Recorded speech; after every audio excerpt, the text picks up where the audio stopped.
Well,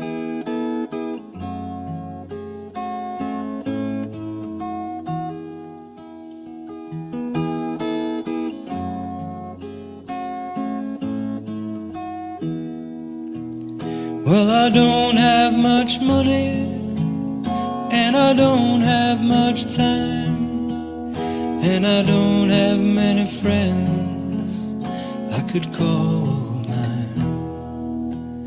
And I've been deceived, yeah, but haven't we all? I've seen the sun rise, and I've seen the sun fall.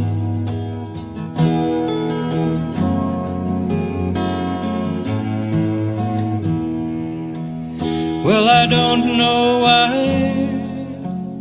and I don't know where, and I don't even know how, and I no longer care.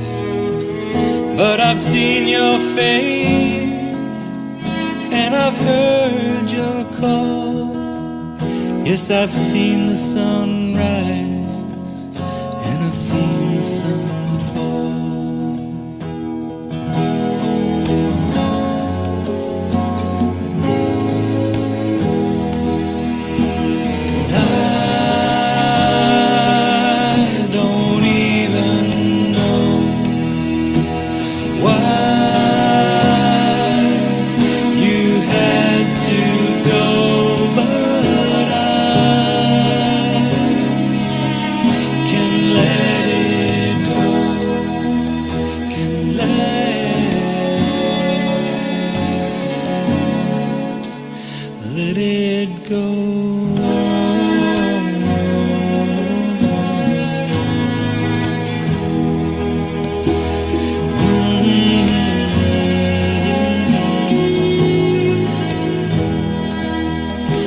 I've seen the sun hang like a flame in the sky.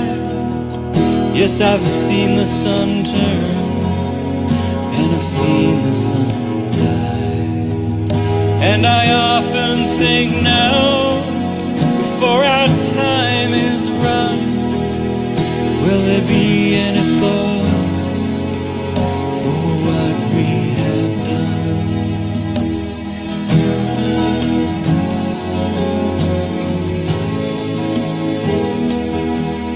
Well, I don't have much money, and I don't have much time, and I don't have many friends I could call mine.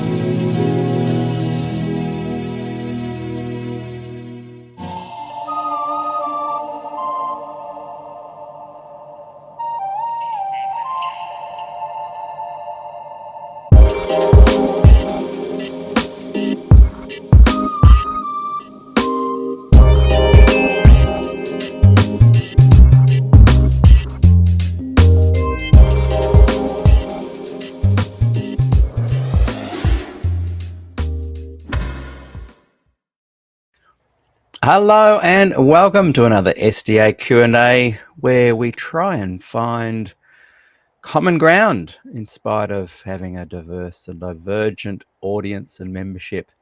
We remain friends even if we don't agree. Well, most of the time anyway. My very special guest today is Bill Cork. How are you, Bill?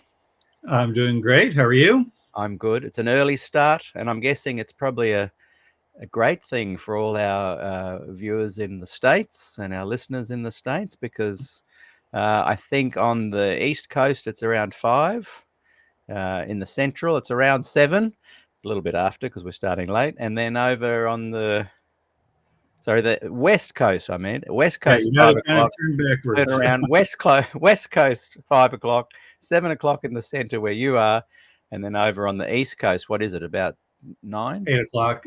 8:15 on the Eastern time. So if I did it this early every day, would you guys be happier if I started earlier?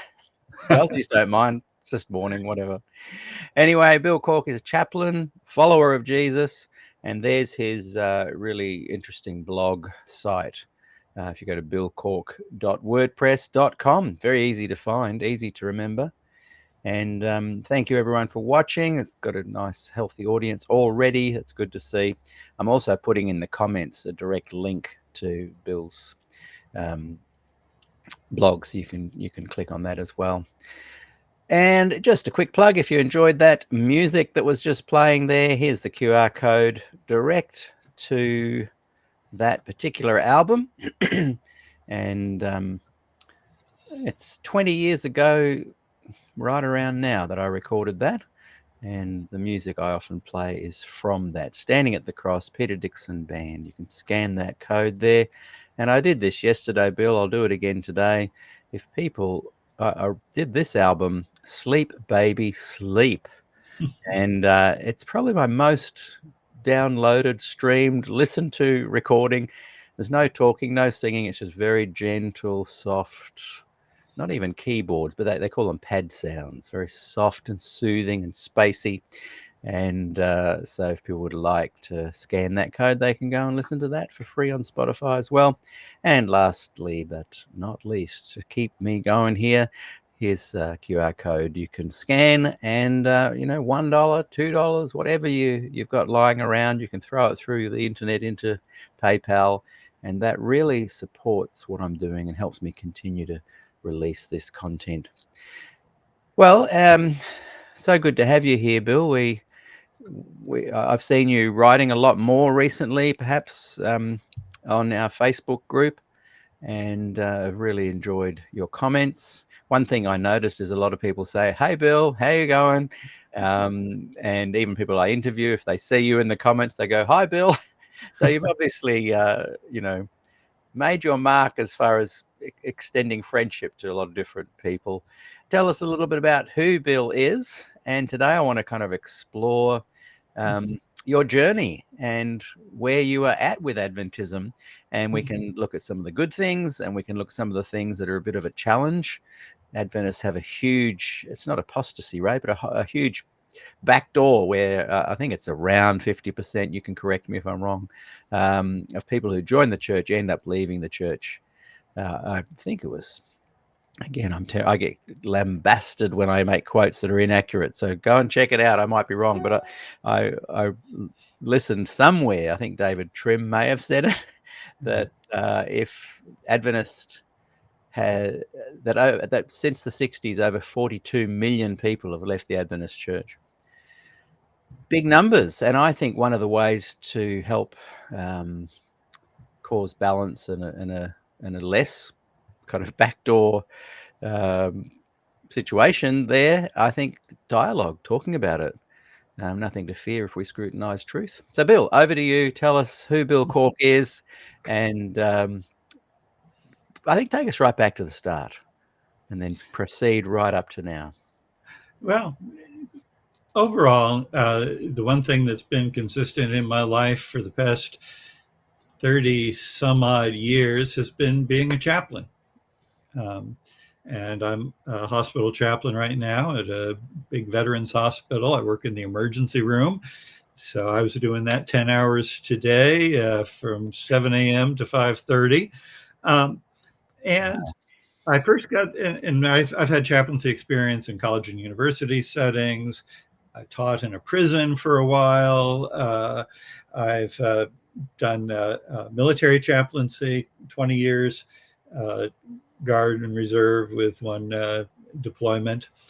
And all of that started when I was a junior at Broadview Academy, the boarding academy in Illinois. I went there just 1 year, my junior year. And Dick Stenbakken, who was then one of the very few Army chaplains, came to our college or our academy to talk about the draft, which had just officially ended 4 years before, and to talk about what Adventist young people should think with an all-volunteer military in the United States. And he mentioned chaplains. And I said, "So what does it take to be an Army chaplain?" And he responded, "First you have to be a pastor, then we have to pick you. Next question." And everybody laughed. But that was my inspiration. And in 1986 is when I then joined. Right. So now that's kind of the overarching theme of having been a chaplain, listening to people's stories. So that's where I really appreciate what you do. And thank you. And you were born into the Adventist church. Well, my mom was an Adventist Yeah. and my dad was not. Right. My mom was baptized in the New Haven Seventh-day Adventist Church in New Haven, Connecticut. As a high school student, she started going because she had an aunt and a boyfriend that went there. Then my dad, he was from Terre Haute, Indiana, and he joined the Air Force, and they sent him to Yale University to learn Mandarin, which he did over the course of a year. He had a gift for the language. And along the way, they met, they married. I came along. My dad's family was Methodist, but he didn't practice at that time. He was, shall we say, his church was the local pub. Right. And I had to pull him out a couple of times in my youth. My mom was the Adventist, but she was never the strictest. She played fast and loose with a few things over the years, and that got her in trouble eventually with a very legalistic pastor. But she took us to Sabbath school there, and then we moved to Southern Indiana, and that continued. Then fifth grade, we moved up to Northern Illinois, where I was for the rest of my high school years. And there I really experienced legalistic Adventism. Had a pastor who was just old school legalist. All the usual stuff. You can't go to the movie theaters. You can't dance. You don't want to listen to this kind of music. You don't want to do that. You don't want to eat this. And all of these little things that I've learned are common to every kind of fundamentalism. The habits, the things that are wrong tend to be the same through most conservative groups. Even if they don't keep the Sabbath, well, in Chariots of Fire, you had Eric Liddell, who was a fundamentalist in his keeping of Sunday. Yeah. That interests me. And as a chaplain and someone that's working in a non-Adventist situation at the moment, aren't you? The bent that Adventism has towards legalism is found in all different denominations. And like you say, in that great movie, Chariots of Fire, it's shown in the that particular character you mentioned with his Sunday observance. Adventism seems to spring back to its legalism all the time, though, whereas other churches seem to hold liberal elements and legalistic elements in tension, and they kind of work and they evolve. And there seems to be a forward movement, even though fundamentalism, etc., is found in everywhere you go. Why do you think Adventists have a unique bent to returning to this legalistic thing? They don't seem to be able to escape it, even though there's pockets of a more liberal kind of viewpoint. Yeah, well, I think part of it is, how does the church cope with people going out the back door is to push more evangelism. And what's happening in evangelism? It's not liberal Adventism that's being preached. It's people who are still using PowerPoint slides with quotes from Uriah Smith. The whole Vicarius Filii Dei, the whole myth that the papal tiara has that on it that adds up to 666. That hasn't really been touched by Adventist scholarship. And so the sales part of the Adventist church is still presenting the same stuff. Hey, we are the remnant church of Bible prophecy. Here's these behaviors that you need to stop before we'll baptize you. I remember the first pastor's workers meeting that my father-in-law took me to when I was in college. Elder John Lohr was the conference president for the Northern New England Conference. And he spent 3 hours talking about why you shouldn't baptize somebody who's wearing a wedding ring. And that's circa 1981 for time frame. And Cindy Lou Who asked what time I was at Broadview. I was there this 1977-78 school year. So Adventism still has that part of it that's bringing in new members the old-fashioned way. And they're focused on, we are unique. We are the one true church. We've got to behave in this way. And then you have periodic leaders like Ted Wilson who say, we've got to stand by the landmarks, like George Butler. I loved the conversation with Denny a couple of weeks ago. Yeah, that was fascinating. Writing those letters to the folks at Minneapolis in 1888, stand by the landmarks. And so that combination of old school sales and leaders who are trying to rejuvenate the faithful, that I think is the dynamic that I see within Adventism. That's a good point. That's a bit of a different nuance to how I've looked at it. So we agree there's kind of a substantial leaning to the pillars. We've got to get back to the pillars, and whenever they do, they snap back to them.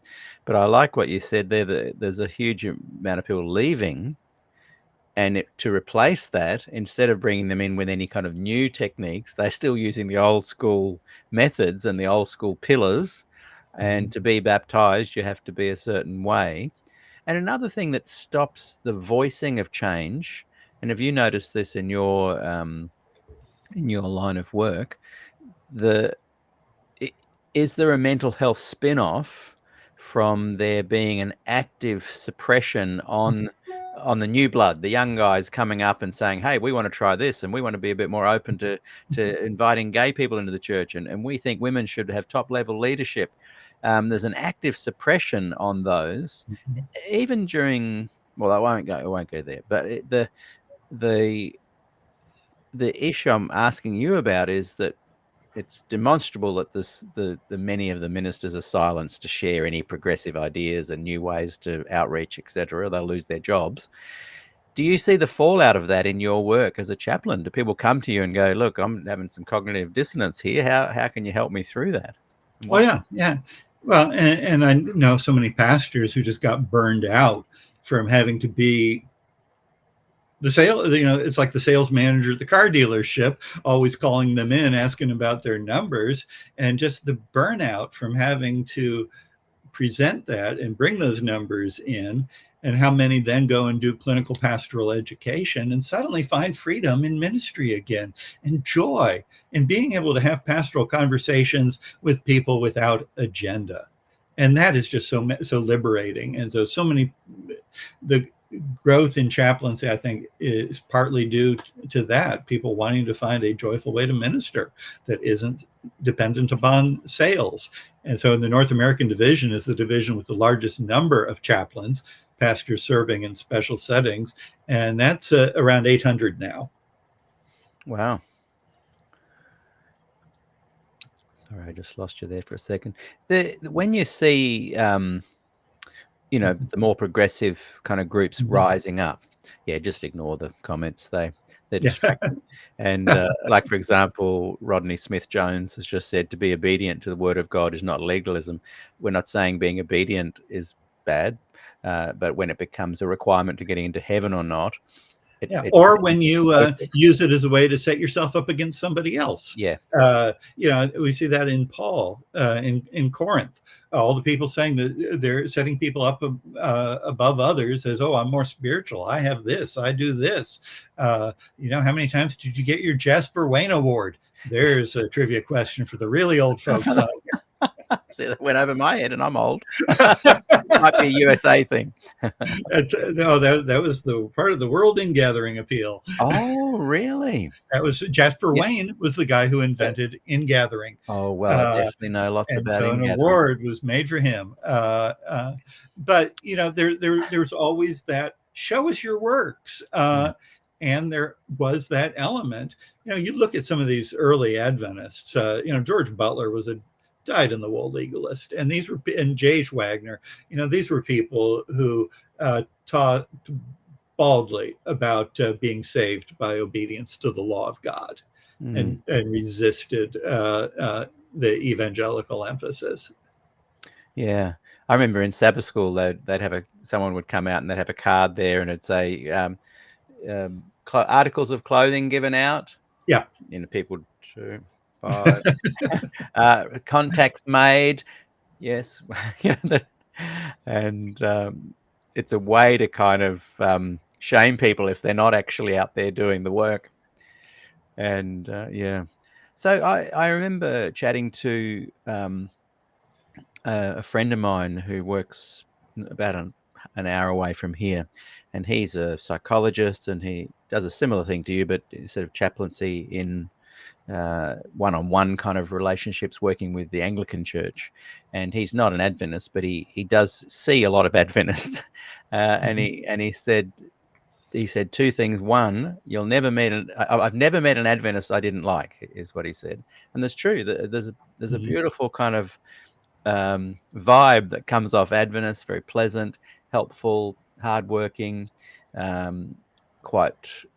quite interested in thinking about things, have a social conscience, and but he said I also see a lot of them come in here deeply troubled because they feel that they're having to present something that may not necessarily be their true selves. Now he was saying more than other faiths and religions that come in. Have you noticed that in your walk, that there's a particular kind of he called it, the Adventists come in with I think he called it a holding pattern, a sense that the Lord's about to return any moment now, but their planes never really take off and they never really land. They're just in this loop, this holding pattern loop, where they just can't seem to move forward with their mental health, if they've got mental health issues. Yeah, that's interesting. Now, of course, there's been a lot of writing in the last few years, in particular, about religious trauma, about people raised in conservative, legalistic environments, or authoritarian environments, or those, first it was the Catholic Church that had its sexual abuse crisis. Then we find out the Southern Baptists were just as bad.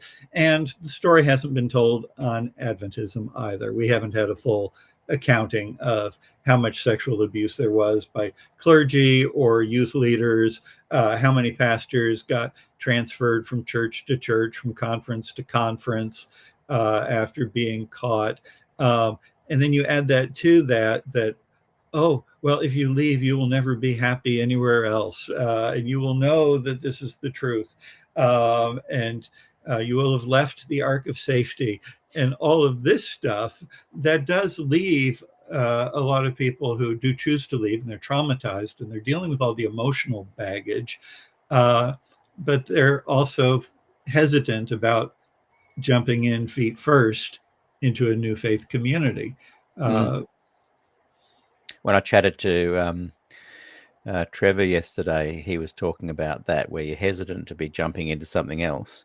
And a lot of people say, well, if you leave the church, every church has its problems and every movement has its problems. And my answer to that is, so what? You can still deal with ones that you see right in front of you.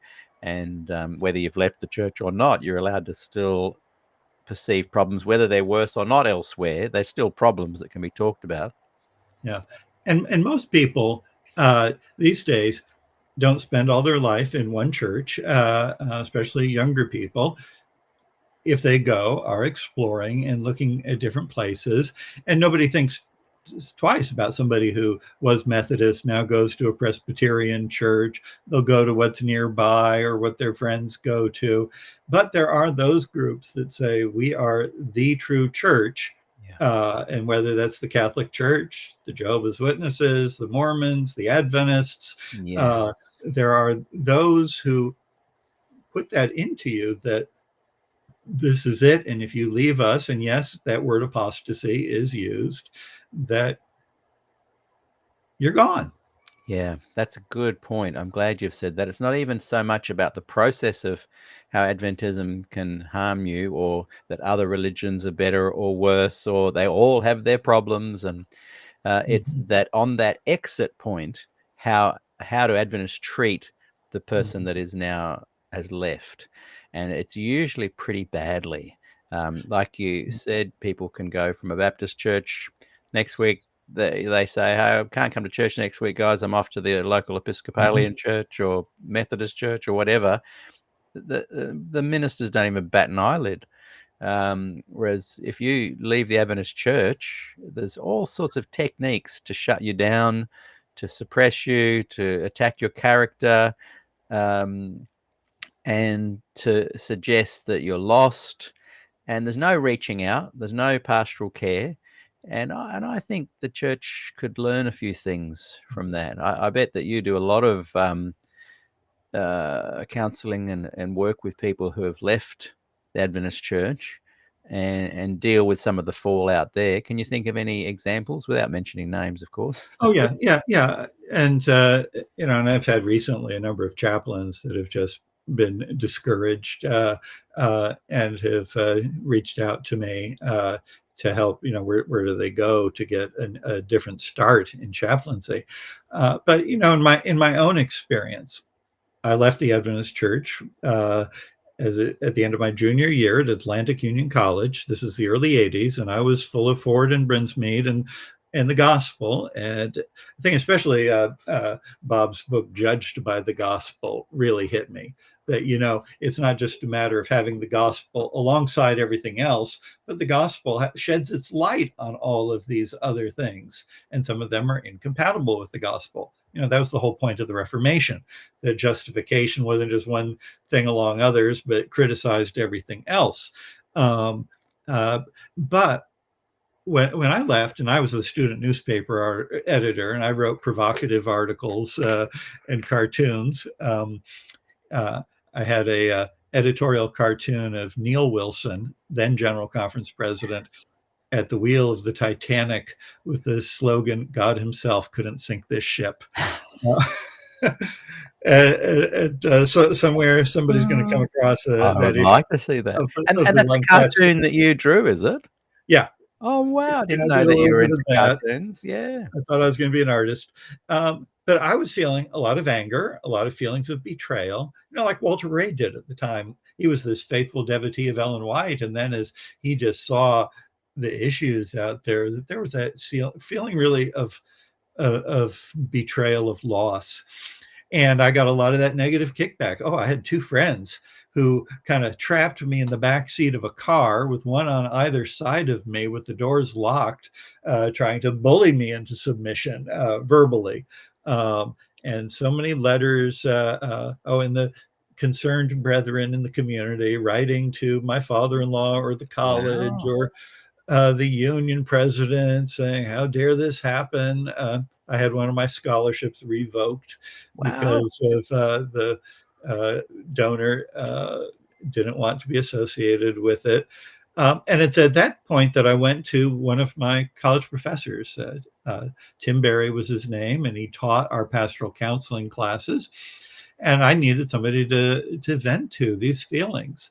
And he did something very important. He identified what I was feeling as grief, as part of that sense of loss, which Elizabeth Kubler-Ross is famous for her book on death and dying, and identifying these things as part of the dying process that then kind of got projected to all kinds of grief. But it's something we recognize, that there can be anger, that there can be depression, sadness, bargaining, all of these kinds of things. And he says, this is what you're going through. And he says, and these people that are angry at you, this is also what they're going through, this sense of loss. So in a tight-knit community where you think this is a matter of one's salvation and somebody you care about leaves, Right. you go through this grief process that can come out as anger. Right. And then, psychologically, the question is going to be, are you going to stick in one of those emotions? Or can you get the help that you need to work through it and go on? That is very interesting. And in my recent interview with Glenn, who you know as well, don't you? Chaplain Glenn Sackett. Yeah. Oh, yeah. Yeah. I was reminded that, we might be feeling the attack from others and have various responses to that, but they too are having legitimate senses of, they feel betrayed, they feel sadness that you might be lost now for eternity. They feel attacked as well. And when I kind of had that chat with him, and now you're reinforcing this idea, it makes me think, well, let's try and work ways of finding solutions for that. Like how can both sides, in my experience, when these rifts happen, because what I'm doing is apparently pretty rare, where you leave the church, but you're still engaged reasonably civilly with Adventists and former Adventists and a variety of different people.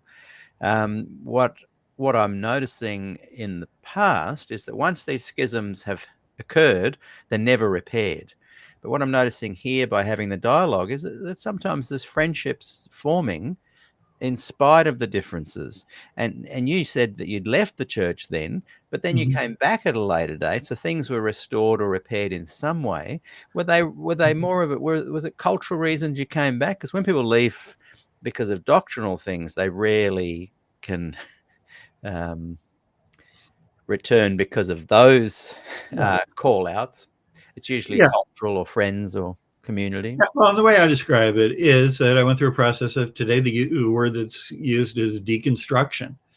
Yeah, reinterpreting, which so many Adventists have done. Aren't that many Adventists, by and large, that say if they're talking about the sanctuary, are going to use those same categories of Ellen White of sins being transferred up to heaven, and then go over the record book and see who's overcome, and then you take those sins and you put them on the scapegoat and lead them into the wilderness.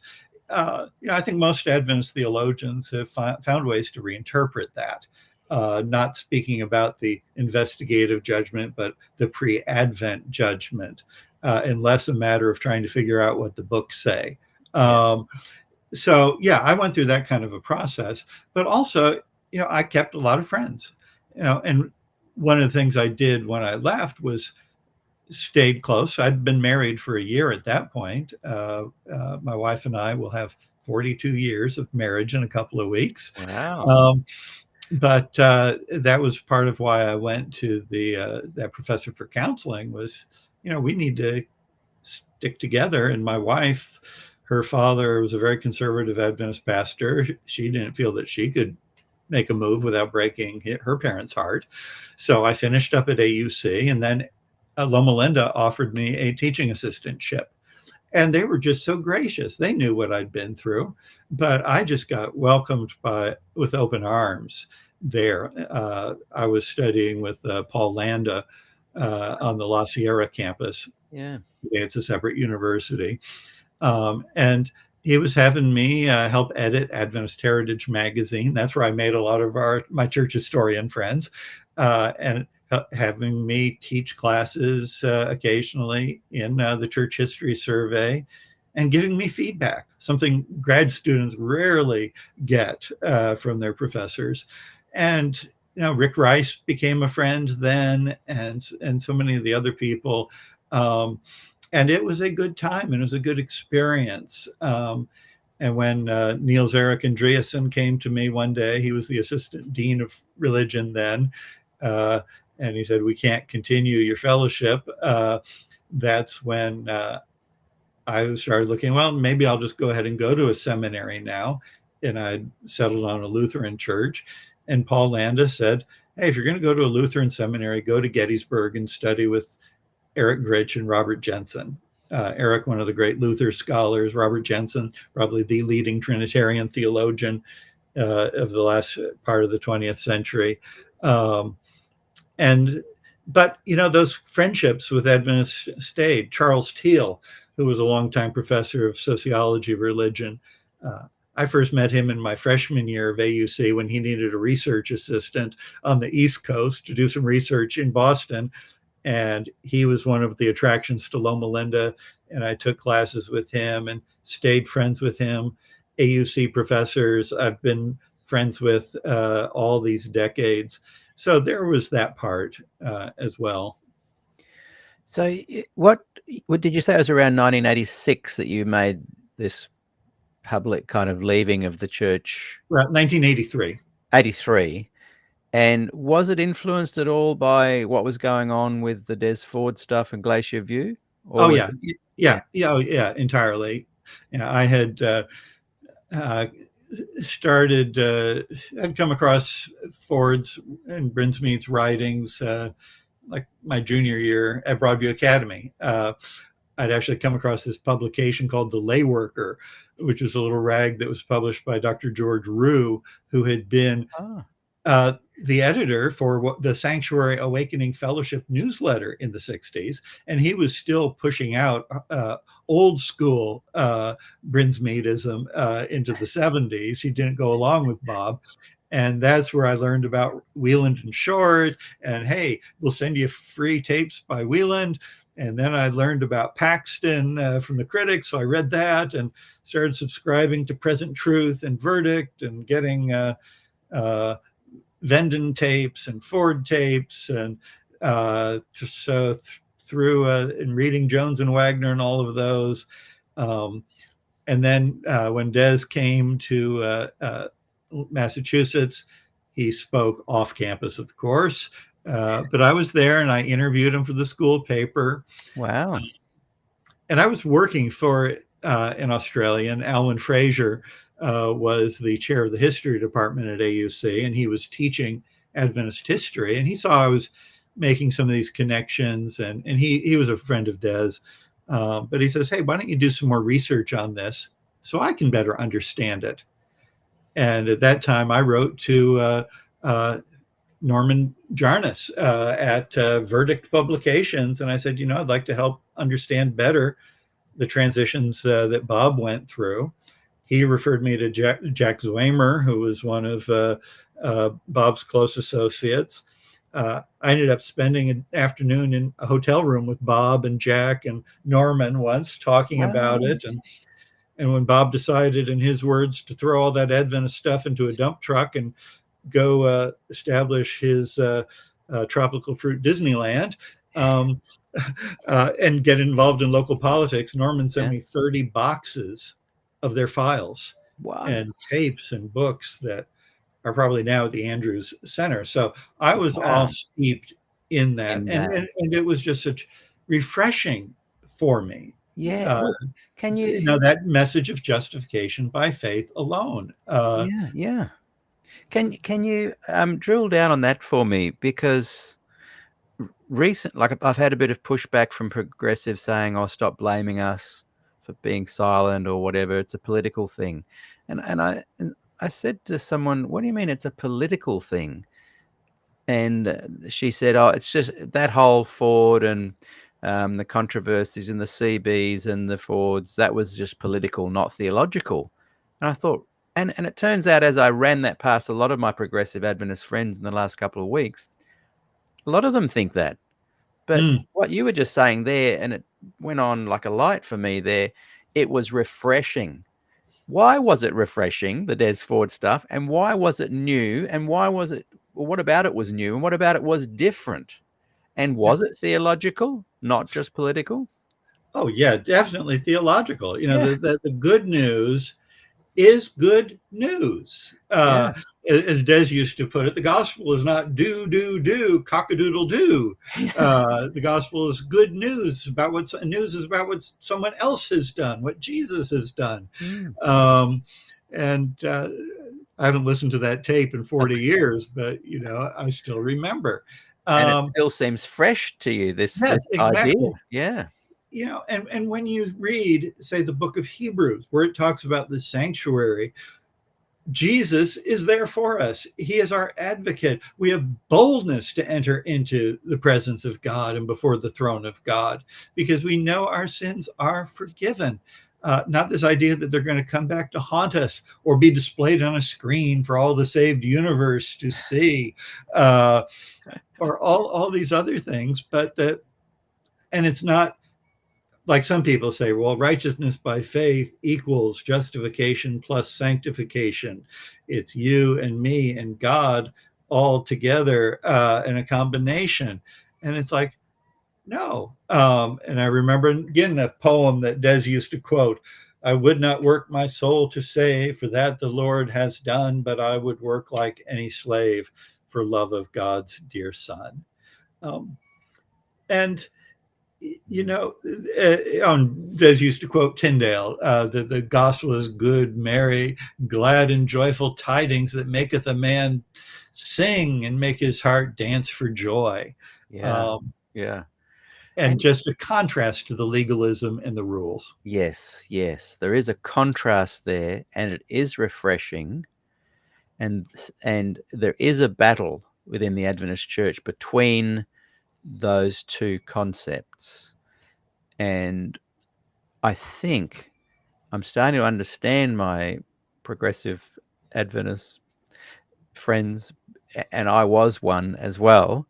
But as I've stepped back and looking in, I can see now that with the massive amount of suppression, lose your job, go in front of committees, be constantly told off if you were pushing a more progressive view, what that tends to do, but when you realize collectively as a progressive Adventist that change isn't really coming, and if it is, it's slow, and I want to worship and enjoy my gospel good news now, instead of saying the church is wrong, let's embrace this new theology, they try, and I did this too, they try and academically and scholarly, is that the right word, twist the Adventist, more traditional legalistic DNA and change it a bit, and they make instead of the holy to the most holy, it's one compartment to another one, or how about it one phase to another phase, and they get bogged down in trying to justify a full-on, mixed up mess.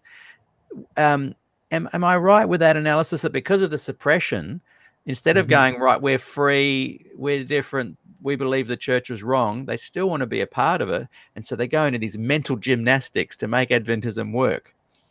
And I just don't find it satisfying or healthy or mentally healthy or good for kids.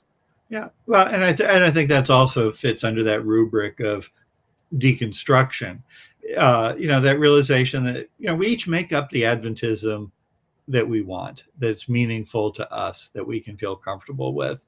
And I think for church employees, you got to speak enough of the language that's the same so that people can recognize and hear what's important to them. Yes, true. But was there a political component too? Oh yeah, of course. That these issues of control. It was that in 1888. It was that in the 1950s. Every time that there's a gospel revival, there's always the pushing back. And if you permit me to put a commercial in here, your recent guest, Jill Ford, has this wonderful 7-volume set of documentation of primary sources that look at both the theology and the politics. Yeah. And it's all primary sources without interpretation, and people can go through and you see, I got volume 7. Yes, you've got one of the early release. But there you go, Jill, just for you. Yeah, she'll be watching today. And I only got to know Jill in the last couple of years, by the way, but I have loved getting to know her, and we have so many friends in common. And that she's wanting to tell that story is important. Yes. And I had her on last week, and she will be on again hopefully next week or the week after, as we continue chatting about this Glacier View experience. And someone wrote in one of the comments somewhere on the I can't remember if it was YouTube or Facebook, that those who opposed Des didn't reckon of the reckoning of Gillian Ford, and the weight of her evidence and resources that she's just putting out there. But she's not the only one that's causing us to look back at that. People like Matthew Lucio, another one of my good friends, and I was on his podcast about a year ago, talking church and state and military stuff. But we have younger scholars who are saying we can look at this stuff. Michael Campbell's done just such a wonderful thing with the 1919 Bible Conference, and the year that I had come back into Adventism with my deconstruction, they were having this 50th anniversary conference on questions on doctrine. And they're having it at Andrews. And it was some of these young scholars like Michael Campbell that were behind that. And I asked the Texas conference, you mind paying my way so I can go to that? And Doug Kilcher, who had been a professor at the seminary, he finally agreed, yeah, we'll let you go. We'll pay for you. Um, and that was a place where these young scholars said, we've never got these people into one room to talk to one another. And it was just, and the General Conference tried to put the kibosh on it. Yeah. And Andrews and La Sierra and Oakwood were all collaborating on it, and they all felt pressure from the GC. You should not do this. But Mm. you end up with these graceful moments. The high Yeah. point for so many. I'm sitting next to Denis Fortin at the beginning of a communion service, and out comes one of the Standishes and George Knight and Angel Rodriguez from the GC's Biblical Research Institute, and they're the elders leading in communion. Angel at the center, and one of the Standishes doing the prayer over the bread and George doing the prayer over the cup, or vice versa. And these men were kneeling down and washing each other's feet. And it was just such a radically different experience to approach these things as Christians. And I had lunch one day with the Standishes and Dave Larson, whose father, Ralph Larson, had been at the Campus Hill Church. And it was just an amazing spirit of humility at that session with these gentlemen. And it's too unfortunate that we don't have more of those. But I think it really set us out on a path with these younger scholars continuing to have these kinds of conversations. Yeah, I love it. I think it's really important. And that's why, like you mentioned, both Michael Campbell, Matthew Lucio, their willingness to come on this program where they can receive a bit of criticism for doing so, Mhm. it helps to create the dialogue between diverse and divergent people who hold massive amount of differing beliefs. It's just beneficial to get together and to talk about this stuff. Otherwise it goes hidden again and it'll explode again, hidden again, explode again. Yeah. And I like the format where you have time for people to answer their questions and talk, unlike some talk shows, or the internet, where Yeah. things are so pithy in discussions. And, you see it in some of the comments boxes to your interviews, especially the YouTube crowd, Yeah. which quickly gets into flame wars sometimes. Yeah. It's I'm very much hoping to have what's the word for it? I can't think of it. Oh, it'll come to me. An echo chamber. I don't want SDAQ&A to be an echo chamber of just the Yeah. same thing. And sometimes I do get criticism if I bring people on, we don't agree with him, we're not watching. That's fine. That's great. That's people's choice. Go for it. Mhm. And if you don't like someone, block them, or that's your choice as well. Don't watch. But I think the having of the conversations is important, just as you recounted there. Now, one of the things that I noticed when you were coming onto my radar, with comments and whatnot in the Facebook group. And by the way, those watching, if you're watching on the Facebook group, we now have to go. We go live into Facebook, but also the Facebook page. If you want to comment and see it come up on the screen, you have to be doing it from the Facebook page, unfortunately. And the Facebook group still continues to have amazing conversations ongoing. And I'm noticing that happening now with YouTube as well. But that's just a little pointer. If you want your comment on Facebook to come on the screen, for example, we had a really good one just before. Cindy Lou wrote her book 1919 just arrived. And there's the sequel, 1922. 22, and she also wrote Glacier View Fan Club here. And there's just lots of comments that come up that are great to bring onto the screen. Here's one, mental gymnastics from Deborah, when we were talking before how the progressive Adventist who wants to stay can't say that the traditional view is wrong, so they work out all these crazy ways. So yeah, that's just a little plug. If you are wanting a comment, go and find SDAQ&A Facebook page and just click like, and then you can comment. But stay in the group as well. That's lots of comments happen there too, and I love that diversity. So anyway, I was just saying that when you came onto my radar, Mhm. I was reading lots of your comments. Yourself and Ray Smith often have really, really great thoughts and ideas that I read.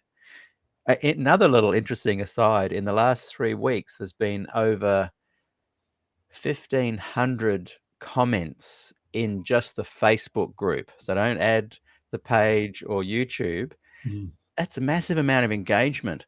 And, while we don't have thousands of subscribers yet, though we're getting there, the engagement is really mind-blowing. Mhm. 1,500 in just 2 or 3 weeks. Mhm. That's impossible to keep up with. So Yeah. so when I see ones that are like Ray Smith, yourself, I go, "Wow, this is interesting." And I noticed something, I in my mind, I thought, "Right, this guy's left the church."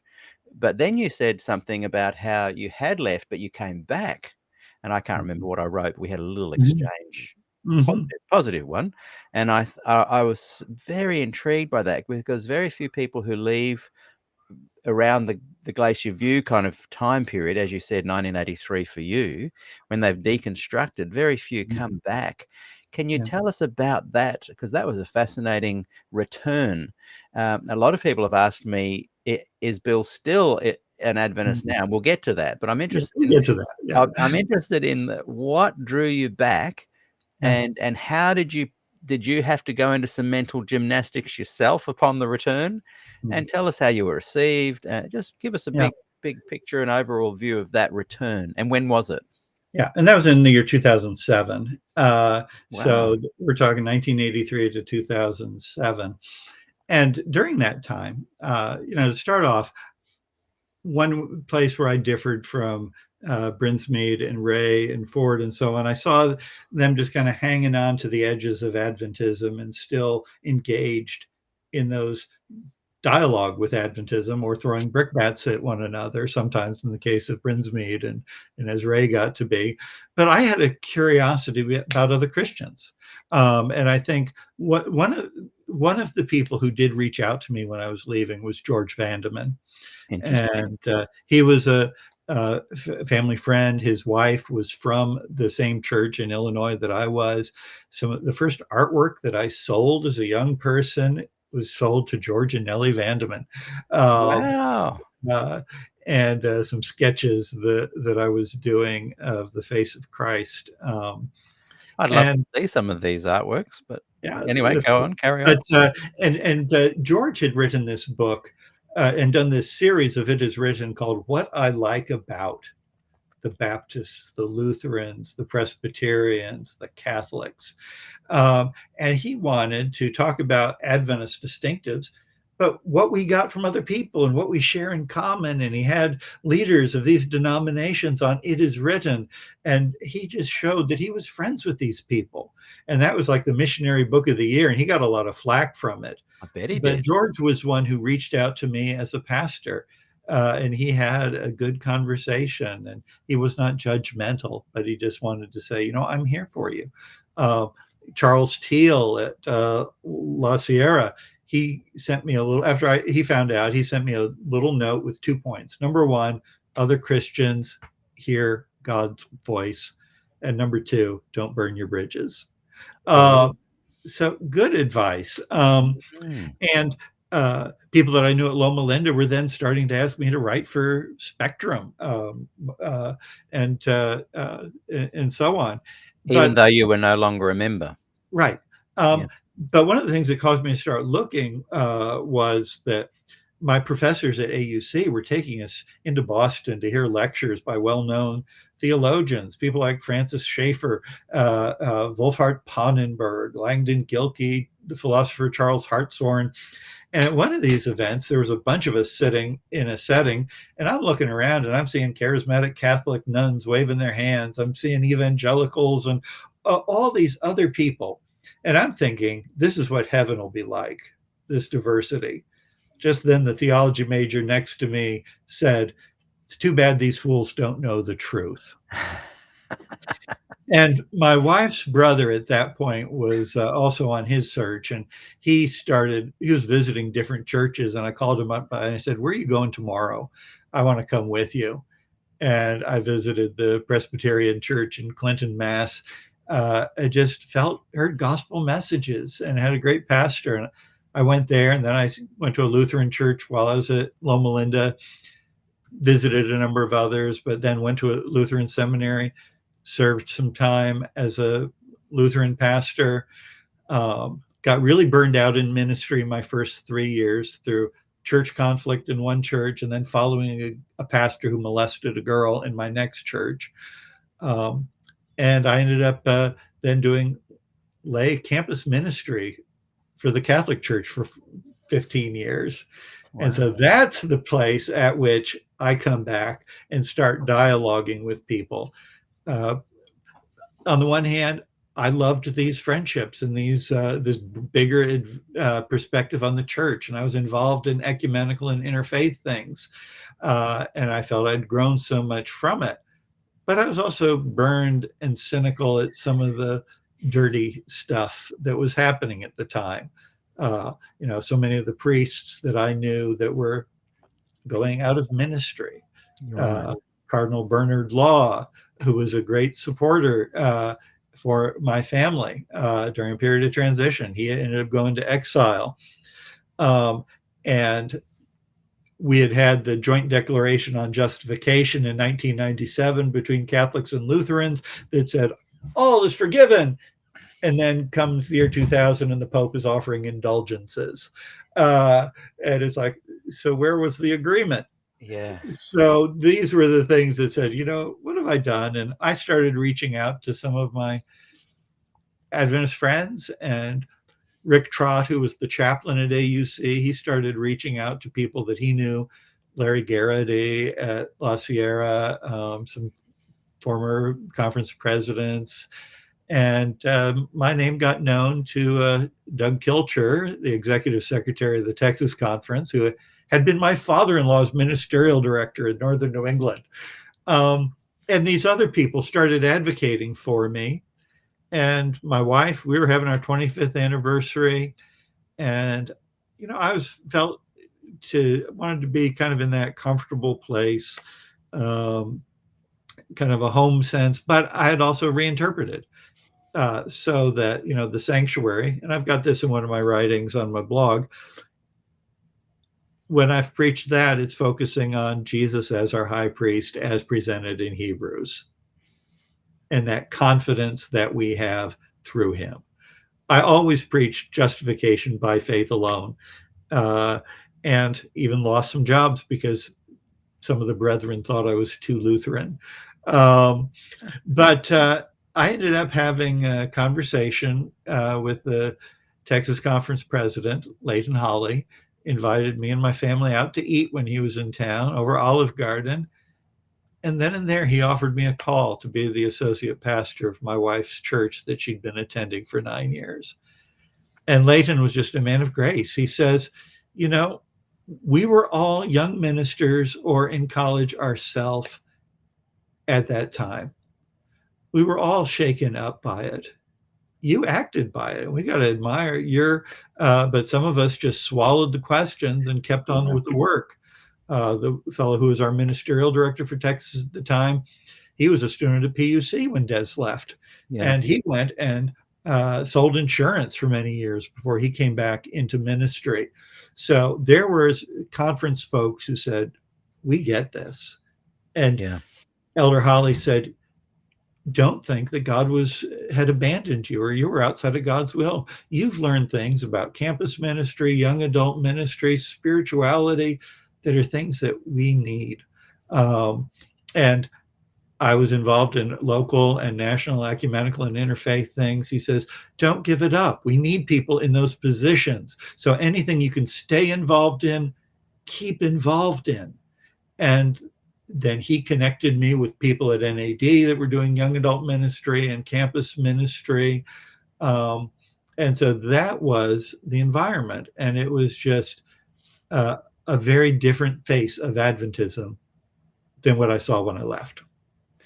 Yes. When I interviewed Fritz Guy and Larry Garrity, they both were on at the same time. in the same room. They'd, I think, Fritz or Larry, they'd gone to each other's place to be able to do the interview, and it was a fascinating interview. And I wish in my season 2, where I did 86 interviews with a lot of people that were actually at Glacier View. I don't know if you've seen that season at all, but it was an incredible experience. I wish I could now go back and interview all the exact same people. I thought I knew a lot of what was going on then, so I really enjoyed it. But now I just know so much more about the whole that era, that Glacier View era, before and after. I would love to interview those same people again, but sadly, people like Fritz Guy and Ron Numbers, that they've gone. But they both mentioned that what a trauma it was that post Glacier View, how close both of them came to nearly leaving the church. So when you said then that Larry had mentioned to you, that they kind of respected that you did. I have a bit of a respect for people who left at that time as well and made a real stand, for their conscience. And but we don't want to judge those that did stay, and that's why I don't want to get into this thing where I am not blaming people. I stayed. I didn't leave till I was like 54 or something. What are your thoughts as a chaplain and offering pastoral care to those that stayed, that may feel a bit guilty that they stayed and didn't really say too much and tried to start an underground movement that's demonstrably not been successful? What are your thoughts to them to say, hey, it's okay, thanks for telling me that I left and you respected it, but what do you say back to the Larrys that stayed? Yeah. Well, I think we each have our own journey, our own walk with God, and we can only go as fast as we see the path open to us. Yeah. And for some people, it's the community, it's the sense of connection, that they identify Adventism as something more than, say, the investigative judgment.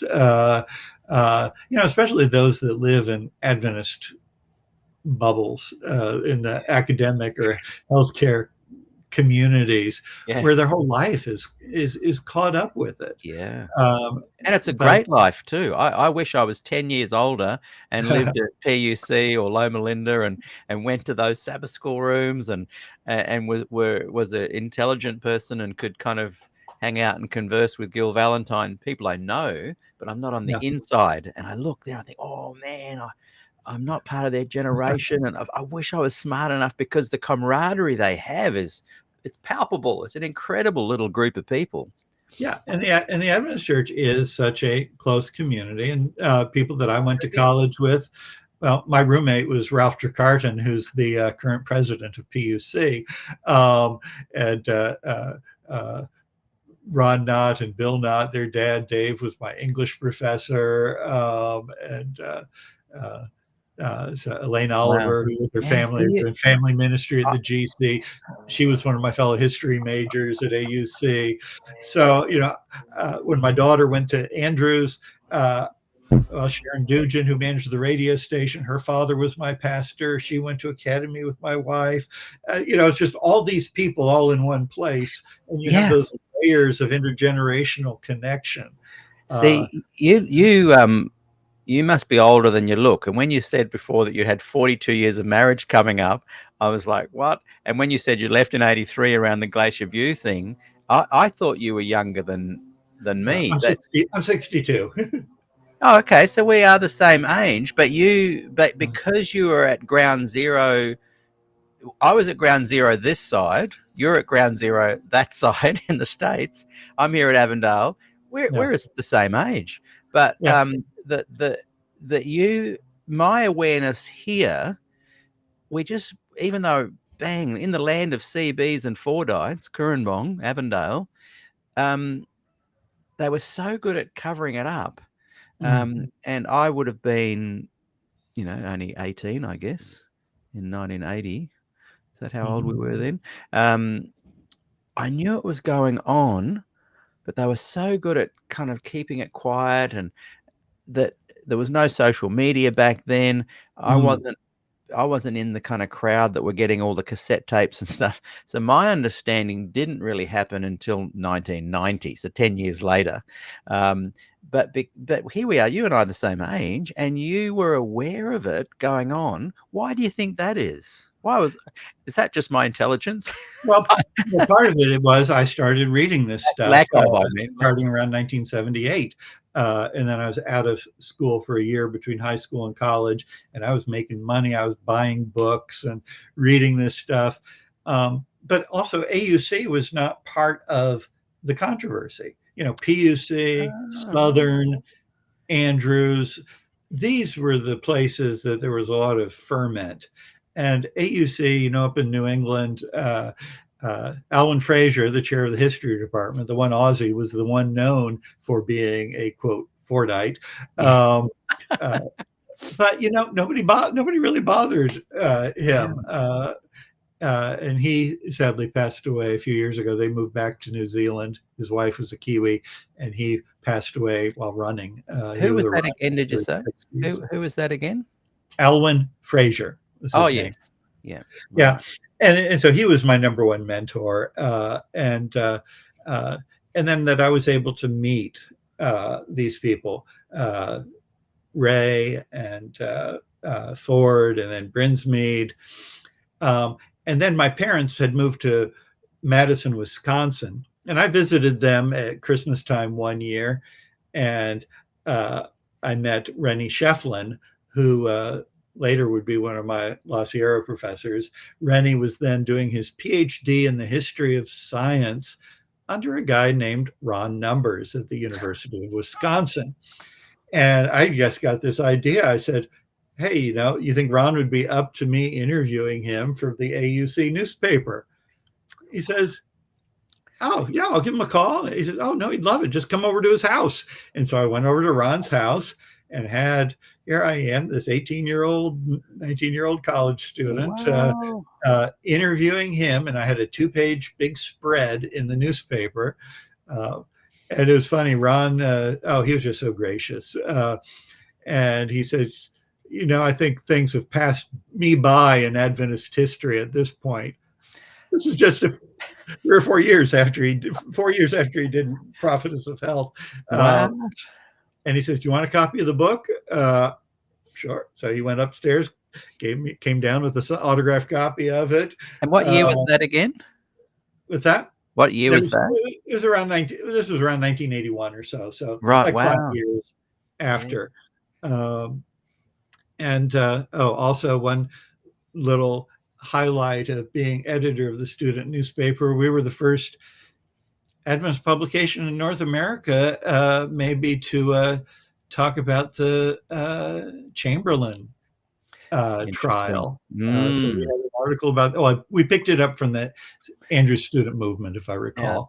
Yeah. So anyways, that was the environment, and it was a safe environment. And that's where I was in the thick of all this. That is very interesting, because I often reflect back. What was I doing? And I came across an album that I released in 1981, I think it was. And a lot of the lyrics are about Ford and Ellen White and liberals and legalists. And I thought, wow, I'd forgotten. So I must have been cognizant of what was going on. And they were quite... what's the word for it? I hope no one ever finds the album, but I'm embarrassed by singing and playing on it.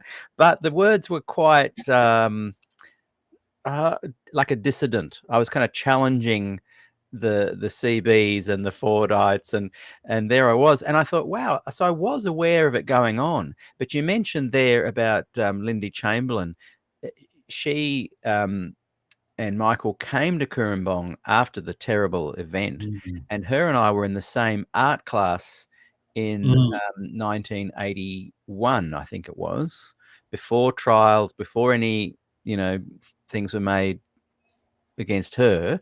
And she's literally, her and I would sit next to each other in art class for that year and just chat. You'd have long 3-hour sessions painting and whatever. And we would just chat about stuff. And I do remember that took my attention away from the theological stuff, because here in Cooranbong, the Chamberlain thing was huge. Yeah. And so you got your Glacier View explosion, your Chamberlain explosion. But it's just interesting as I look back to lyrics from songs I wrote during that period, I was definitely referring to the Ford Glacier View stuff, which was interesting. Now, And, did you know a musician at that time in the U.S. named Brad McIntyre? no, So Brad, an as Adventist guy? yes, yeah, he as a young guy, and he's a few years older than me, but he was from Appleton, Wisconsin, and he had a guitar and was starting. He'd done some jingles for commercials and so on, and so he had Nashville connections, and he put out some albums of Christian music, and he'd come to our church at least once a year doing concerts. And then he went to CUC, Columbia Union College, and to Andrews.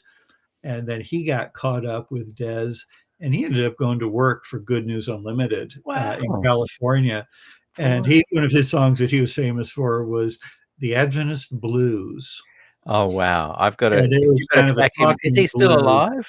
Is he still Yeah, alive? Sorry to jump in. he's been a hospice chaplain for the last number of years, and I'm in touch with him from You've time got to to put time. me in touch with him, because he and I would have some great conversations about music from that era. Yeah, so he had about 3 or 4 albums, but he had this single, the Adventist Blues, that is just it's just wild because it gets and actually, I might even be able to That pull it is up so interesting. pull it up quick. When I was at Steve Daly's church in February, and I was over there for the former Adventist conference, Steve invited me to sing at his church. And after the program, a few people were sitting around, and myself, and I won't say who it was because he doesn't want to be mentioned in that he might be seen as a dissident. He and I were jamming, and out came, I called it the Riverside Adventist Blues. I think the sound guy recorded it. So this is just in February. So we're all still singing about the Adventist Blues.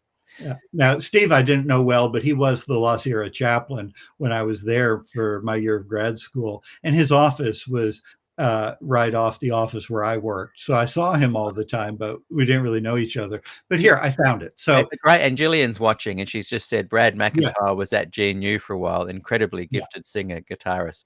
You've got yeah. to put me in touch with him. I'd love to have him on the show. But here, let me give you. It's not long, but Yeah. you'll appreciate it. Yeah. And he's got kind of a talking blues rhythm in the background. But now I don't drink and I don't swear. I don't take dope or have long hair. I go to church each week. Oh, yes, I do. I never eat before going to bed. I'll drink a glass of juice instead and jog each day at least a mile or two. Now, all my life, I've been pretty good. I've always done just what I should. My parents were missionaries overseas. I got all A's in Bible class and studied hard so I could pass, and even bought my books from the ABCs, the Adventist Book Centers. I know my memory verse each week, and when called upon, can always speak. I'm never at a loss for words, you see, because I've been educated at Andrews U and Loma Linda and Oakwood, too. I've even done my time at CUC. Now I've been taught to keep the law. You don't goof up or have a flaw lest we embarrass mom and dad. No, you don't wear jeans. You don't wear slacks. You can't eat this. You can't eat that. Rules, rules, rules are all I ever had. I never listened to rock and roll or watch TV or even bowl, and I'm a vegetarian all the way. And of course, I pay a faithful tithe and give my offerings on the side. And when they have potluck at church, I always stay. Yum, yum. Love that cottage cheese loaf.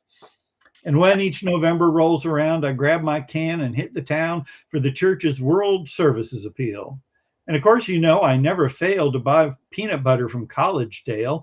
If you buy it by the case, you get quite a deal. Special this week on Crunchy. I'll never drink a Coca-Cola. On Thursdays, I make my own granola. I give my clothes to Dorcas when they get too tight. At Wednesday night meeting, I'm always there and remember my neighbor in a special prayer. And last summer, I bought all the books by Sister White. Of course, they're still in their wrappers, but they're there. I study my lesson every day, and when I find the time, I try to pray, but I don't want to get fanatical. In fact, I've just become a master guide and I know all the words to side by side. I mean, how much higher up can a mortal go? Side by side we stand. And when I get confused about what to do, I pick up the old Adventist Review and get all the answers in black and white. Because I'm a busy man and it's absurd to spend hours and hours reading the word, and I trust our publications. They're always right. Yes, I found the church where I belong. Why, I don't think I've done anything wrong for at least 2 years or maybe 3. I know I'm walking in the light because I'm bored, but that's all right because there's a crown in heaven just for me, at least what they told me in Cradle Roll. But recently I've heard some talk. They say I need a closer walk with Jesus if I only let him in. Well, I'm all for that. I'll give it a try, though I often wonder why and ask myself, just where does he fit in? Wow, that is so good. And time and would you could sing it today and it'd be just as relevant. Yeah, just need a little cultural interpretation for the It's a young couple of folks. only a tiny Not thing. much. They'll go, "What's Dorcas?" Dave Wilmoth has just written in the Facebook group, Adventist Blues. Would love to hear that. And Dave is when I was a young guitarist, Dave, a little bit older than me, good friend, was very inspirational to me with his guitar playing. So there is a culture within Adventism of creativity, and I often lament that the creativity within Adventism, like since the 50s, I can date back to Adventist musicians and creatives, how squashed they are, and they end up being discouraged and burnt out.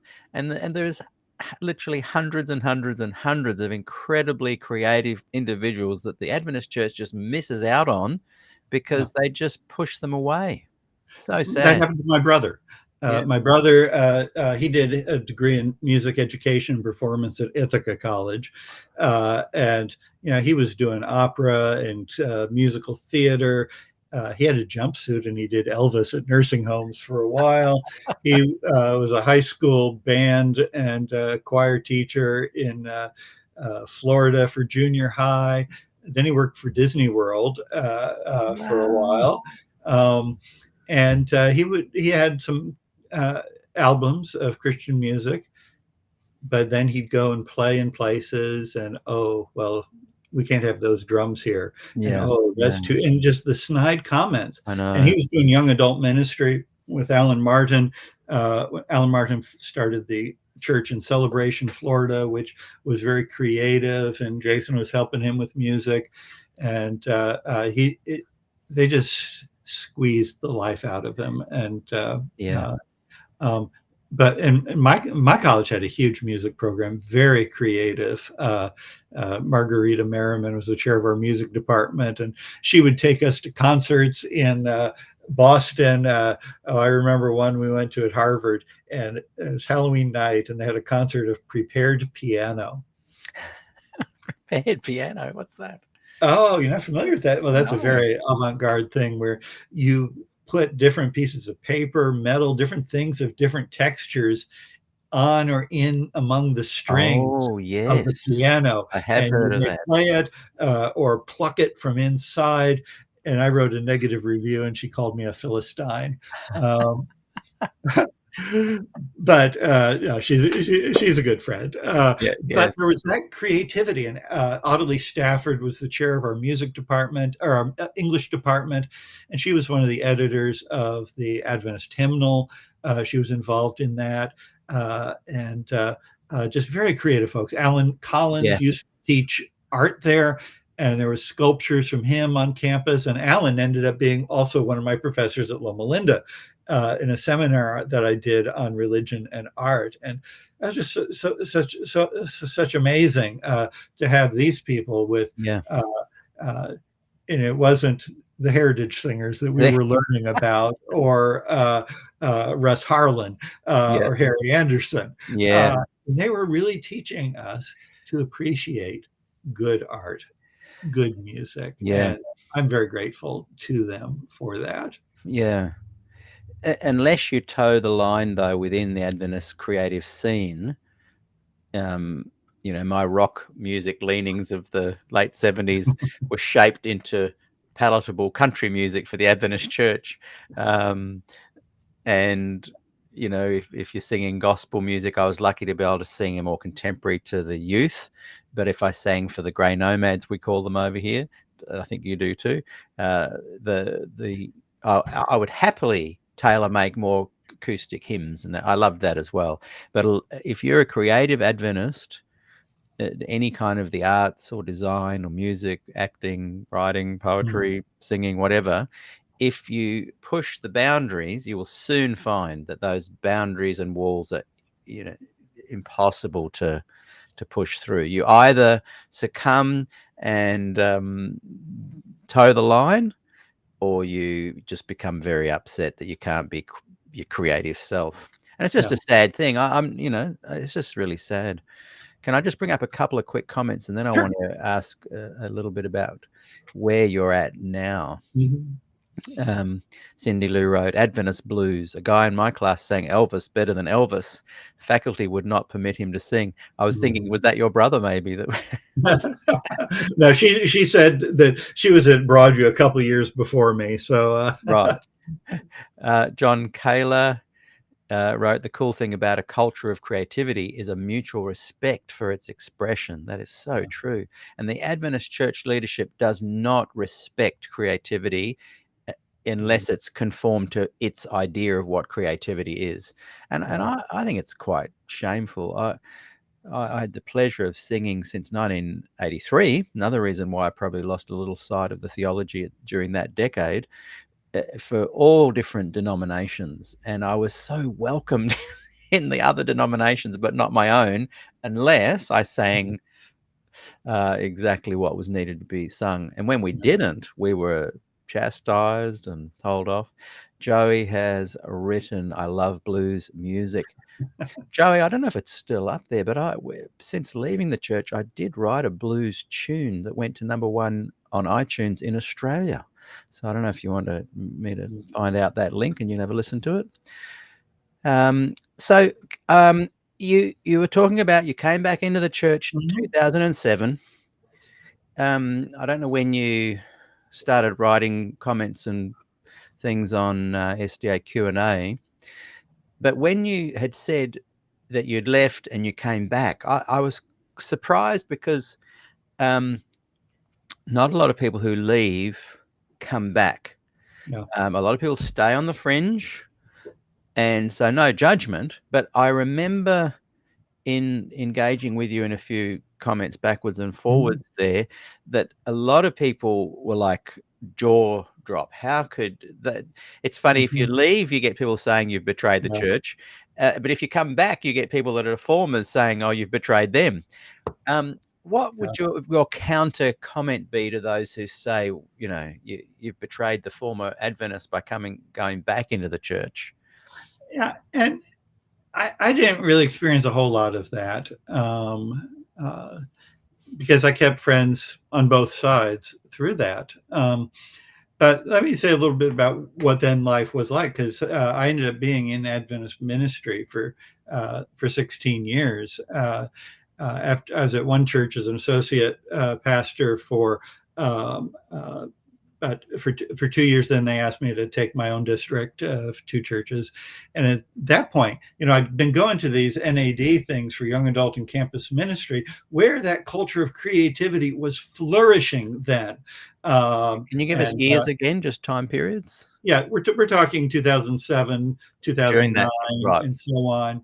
And Alan Walsh, I met at that point. Yes. He had come to Andrews. And so we were doing the same things. And I was asked to teach a class on young adult ministry at the seminary, mini course, and did that. And Alan was involved in that. And so it was a very refreshing time, people open to ideas. And I had 9 years where I worked for the Catholic Archdiocese in Houston as director of young adult and campus ministry. So I was a regional and active in national organizations in that field. And this is the time that the whole emerging church movement was starting, and everybody was looking, how can we do creative things with these Gen Xers?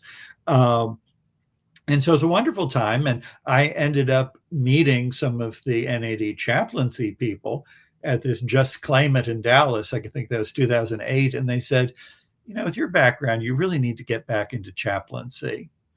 And so I talked to the conference president and said, I think I'd like to get back into the Army National Guard. And he listened to me and he says, I've never felt a call to that myself, but I've always felt that whenever a man had a bee in his bonnet about chaplaincy, I've always felt it was the Lord calling. And so I never said no. And so I ended up having that church for 3 years. And then the conference, here's a little parenthetical story. The conference got a call from the conference administrative assistant one day, said, you have an appointment with the officers at 9 a.m. tomorrow morning. Wow. I said, what's the subject? I don't know. Be there. As a 5-hour drive from Houston up to the outskirts of Fort Worth. And then I see a bunch of other pastors there, and the officers say to each of us, when we are 1-on-3 with them, well, you've heard us talking about redistricting, and your church is one of the ones affected. And I'm like, well, why didn't you just say that on the phone? Don't you guys remember being pastors and what a summons to meet with the administration was? And they said, oh, yeah, you're right. But they said, your church is one of the ones affected, and we're thinking about taking this church and uniting it with that one, taking this church, and that's going to leave you without something. So where do you want to go? Wow. And I said, well, my son just got connected with some mental health resources, and we really need to stay in the Houston area. And there's only like 15,000 Adventists in Houston. It's bigger than some conferences. It's the 4th largest city, and there's like 60 churches in the surrounding area. And the conference said, well, that could be difficult. And they thought about it, and they said, then came back some weeks later, and, well, if we can't find you something, what will you do? I said, well, I could always ask the military for a deployment to the Middle East. They didn't like that. And then in April of 2012, at a union-wide ministerial meeting, they came to me and they said, well, if you're not going to move when and where we tell you to move, we're going to let you go. We'll give you to the end of the year. Yeah, classic. Yeah. And the very next day, my National Guard senior chaplain called and said, guess what? At the end of the year, your unit is going to Kuwait. Whoa. So, and then while I was there and I was supervising multiple chaplains, we were the Army Aviation Unit covering Army aviation from Egypt to Afghanistan. I was doing cool things with the imams of the Kuwait Ministry of Defense, doing Adventist services, but also senior pastor of a general Protestant service. I was supervising Catholics and lay leaders of all different faiths. And while there, Gary Council, who is the GC director of Adventist Chaplaincy Ministries, said, when you come back, I'd like you to come work for me. Wow. He says, you've had experience in all these different areas of chaplaincy. You've got the ecumenical experience. You've now had a combat deployment. He says, and I was a major at that point. And he says, we need you. And so I did. And that's what I did for 9 years. I was one of 4 regional assistant directors covering basically the area between the Mississippi and the Rockies, so the Central Third, the Great Plains of the U.S. And we had 800 chaplains of all fields. And so I had a great time just going around my territory, visiting them where they were, getting to know, the hospital administrators, the senior military folks. We'd have yearly meetings with the chiefs of chaplains of the branches at the Pentagon and with the other faith leaders doing this. And it was just a wonderful time of being able to mentor other chaplains. But, we also felt that, and chaplains do creative things, like Brother Sackett was one of the folks in my region, and Glenn and I just love him. And healthcare chaplains in particular are a little out on edge. And having the freedom of being able to minister and that obligation, that ethical obligation, all chaplains do, to be able to support people of all faiths, and to be there for them while being true to their own convictions. But I noticed the disparity, especially with how women were treated.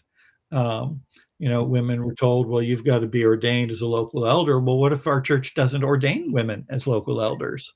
Yeah.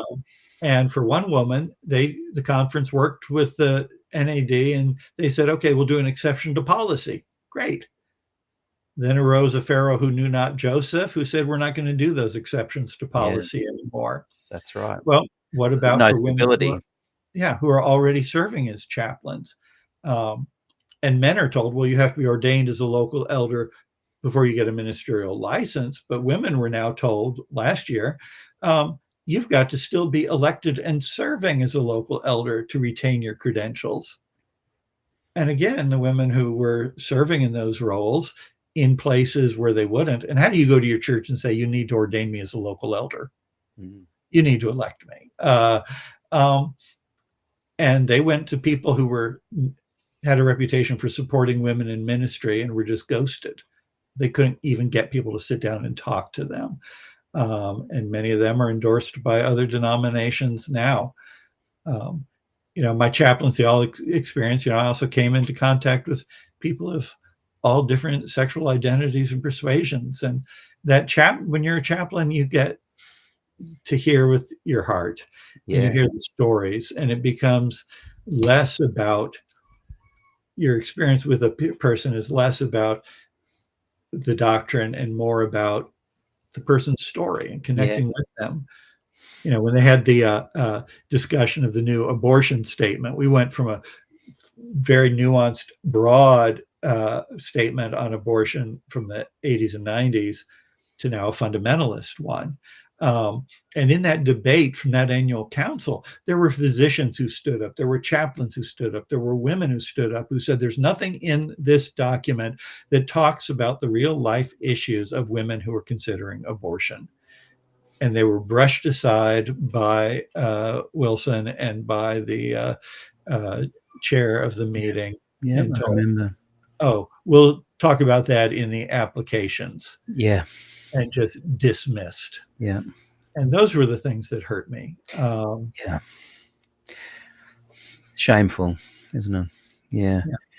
And therefore you're caught between a rock and a hard place, because as I sensed with Glenn Sackett in my recent interview, you have a real heart for just helping people. You don't care about the definitions of, what they might be called or what belief system they belong to, or you just want, like, I loved what you said there, you listen with your heart, something along those lines. And I can imagine that people that have that ability and see a need for speaking to Adventists within Adventism and bringing about a change within Adventism, how powerful that can be. Your contribution, Glenn's contribution, many people who are involved with pastoral care, that kind of thing. It's a huge benefit for you to be involved in the Adventist church to bring about and help those people. And I see that a lot of people who are in other faiths or within Adventism as well, if they have this sense of, wow, that's shameful what my church leaders are doing, but I'll stay. In the early 80s, when you had that kind of cognitive dissonance going on, I'm not happy with what the leaders are doing, I'm leaving. Here you are now, faced with a similar kind of thing. You're not happy with how this stuff is going. Does that make you go, I want to leave? Or does it help you drill down more that you want to stay? Where is Bill Cork at now? Yeah, I was being pulled in a couple of different directions because I knew I had a voice for chaplains, and I never had to move to Maryland.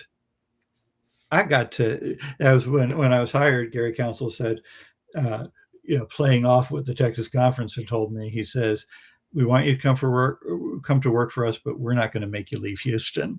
And so I just traveled. And I stayed involved in my local community. I stayed involved in the National Guard and then the Army Reserve, and I ended up having 2 years at the Pentagon as an Army reservist, and got out of that in 2019. But I stayed involved in my veterans community. I stayed involved in local interfaith things, and that kept me grounded in my local community and in real ministry. Um, and and then I'm hearing the stories of these chaplains and the struggles. And then came COVID, and we had chaplains that were seeing 100 patients die a week, I think is a realistic number at one hospital. Um, and they're doing that, they're sacrificing. And then you got the nutty right wing saying, picking up on Trumpism and saying, oh, vaccines are of the devil. It's like, well, wait a second, Adventists have a medical school. Adventists helped develop these vaccines. We've always been in favor of them. But so many of the white, middle, Midwestern, Southern Adventist population just became politically part of the MAGA environment. And I start hearing people praising Trump, talking vaccine conspiracies, and I'm talking even conference and union officials. And in the midst of all of that, and churches saying, "Oh, we don't want masks. That's the mark of the beast." And the Village Church in Berrien Springs became famous for hosting Religious Liberty Conference with all these vaccine denial people. And in the midst of that, the NAD president said, "I don't want any NAD employees making any comments about vaccines on social media." And I said to my boss at the time, listen, at that point, I was about a year into a Master of Public Health degree. I said, I can't be silent about this. This is a critical issue of life and death. This is where the rubber hits the road for chaplains. So, I'm going to be writing about these things, just so you know. This is my little civil disobedience. As it turned out, nobody ever said anything to me directly. I did post something on Twitter. I just retweeted a piece about the Equality Act, which would recognize all marriages, same-sex, whatever. And for me, that was a basic issue of separation of church and state. One church's theology shouldn't be made legislation. And I happened to retweet something like that, and a communications official at the NAD reached out. Are you taking public exception to the church? I said, no, this is just an issue of religious liberty, I think, which is a critical piece, separation of church and state. And we went through about a 20-minute chat in the direct messages, and I thought he came around to understanding, but then he goes and blabs to the NAD senior leadership how I'm attacking the church on Twitter. And they had started to arrange a meeting between me and my boss, the lawyer, the executive secretary. But I had the receipts, and I sent them what the screenshots from our Conversation. discussion. Yeah. And that crisis was resolved. Nobody said anything more to me about that. But that was the environment. And the Adventist Church in America has gone the way of so much of American society and become polarized. And you have the Black Adventist churches, the African American ones, that are all social justice oriented. And then you have the white Adventism in so many places that is MAGA. It's kind of split the Adventist church over here as well, and indeed the whole community. And you have the opportunity there to express your opinion into that realm and suffer the consequences whichever way you've expressed yourself. But within the Adventist church, and I see a similar trajectory to you and I in some ways. I wish I'd had a bit more knowledge or had my finger on the pulse a bit more. When I, like both of us the same age, in 83, you left the church. I have a feeling within me, I wish I had as well way back then, but I chose to stay, and that's why I don't blame people who stay. I did the exact same thing for another however many, 30, 40 years, whatever, 30 years. But with this, so you were quite high up in the NAD. I want you to tell us a little bit more about that in a moment. But so you experienced the politics firsthand. I'd love you to share a little bit on that. Yeah. But I wonder why the Adventists, more than other denominations, will say, well, I'm going to stay because I can help from the inside more. Whereas I'm noticing, even though I've left, I've still got Adventist friends, and pretty much 95% of them have remained friends with me. You can officially leave and still offer pastoral care and connection and build community. Why is there such a desire to draw this line? I am staying or I am leaving. When if your conscience doesn't go along with it, you can leave but still offer pastoral care. Do you come to that kind of wall where you go, oh, should I stay or should I go? Yeah. But then realize, well, if I go, I can still offer my chaplaincy work. If I stay, I can still offer my chaplaincy work. I don't quite see the benefit of staying and offering change when you can leave and do exactly the same thing. I Yeah. guess. That's an interesting thought. And yeah, there are people like there are, Ron Numbers is still getting invited to Adventist historian conferences, and Jonathan Butler and some of these others who were names in the 80s. I can't remember his name. Donald McAdams, who wrote a lot about Ellen White and so on, and he lives here in Houston. But some of these folks are still going to gatherings, and so there is that possibility. But yeah, let me just add one other piece. Something else. So that was stuff that was going on regarding health. But one of the issues that I was struggling with too is the growing awareness that Adventists were abandoning the whole historic Adventist teaching on non-combatancy. That goes back to William Miller, who had been a captain in the war, but when William Lloyd Garrison, the famous abolitionist, was writing about Miller in 1843, he says, I don't believe with this Jesus returning stuff, but abolitionism and non-resistance, non-violence, all these reform movements of the day have no better friend than William Miller. And when Garrison, influenced by the Quakers, really started pushing nonviolence, non-resistance it was called, Joshua V. Himes was the vice president of the New England Non-Resistance Society. So this is in the 1830s, early 1840s, that the seeds are sown for Adventism to believe in nonviolence. And we taught that through the draft. Then after the draft ended, we stopped teaching it so much and going out to academies and colleges. We ended the medical cadet corps that was teaching people how to be medics. But then with 9/11, there was this big patriotic push. And I think that was what gave so many the freedom to sense, I can go and become infantry. I don't have to do the Desmond Doss thing. Right. And as we got more people from a military background into ACM, there was more of a positive view towards combatancy, right. And saying, well, this is one option. You can be a good Adventist. There was a conscience clause that was in the Adventist statement in the 30s and then added again in the Vietnam era. But it was there to allow Adventists to be absolute conscientious objectors and go do non-military community service. It was not intended for Adventists to go in as infantry officers or soldiers. Yeah. But it got so bad that when I would be teaching about it or giving a sermon, I had one pastor of a major church say, how can you say that Adventists are against military? Are you saying my grandfather who fought the Nazis was doing something wrong?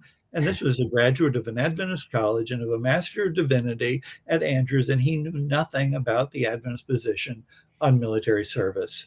And And so I started saying, well, how do we teach this to our youth? And I was invited to give a presentation at Andrews as part of this symposium on 180 symposium on youth ministry. It was one on how do we teach social issues to Gen Z. And I did it on this. How do we teach peace and non-combatancy, non-violence to youth? And so I started visiting. I started reading up on what the Quakers were doing and the Mennonites and others. I even visited the Shakers in Maine, the last three that have a community, and delved into their archives.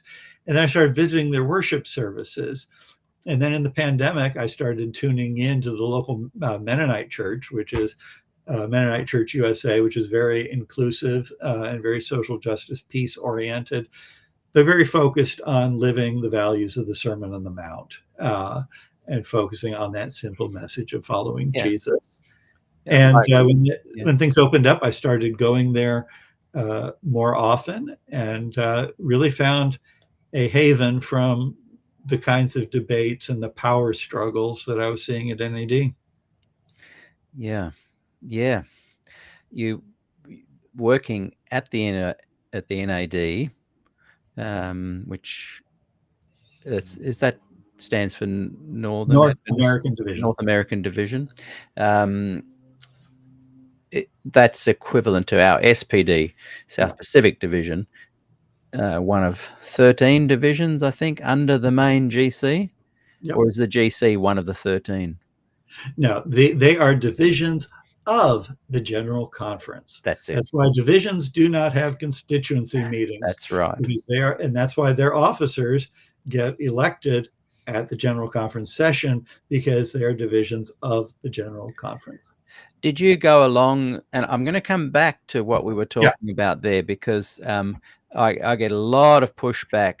Oh, you've betrayed us. You can't bring about change unless you're from within. In fact, sadly, Michael Chamberlain and I were having a massive messenger backwards and forwards about this very thing, because he'd come along to my Des Ford meeting that I ran down here. Gillian, if she's still watching, can let me know the date we did that. But I invited Des to do 2 meetings, a church service and an afternoon Q&A. And Michael was there asking some very interesting questions. And I think soon after I left, or I'd already left, I can't remember. But Michael and I were having this big back and forth. And sadly, he died.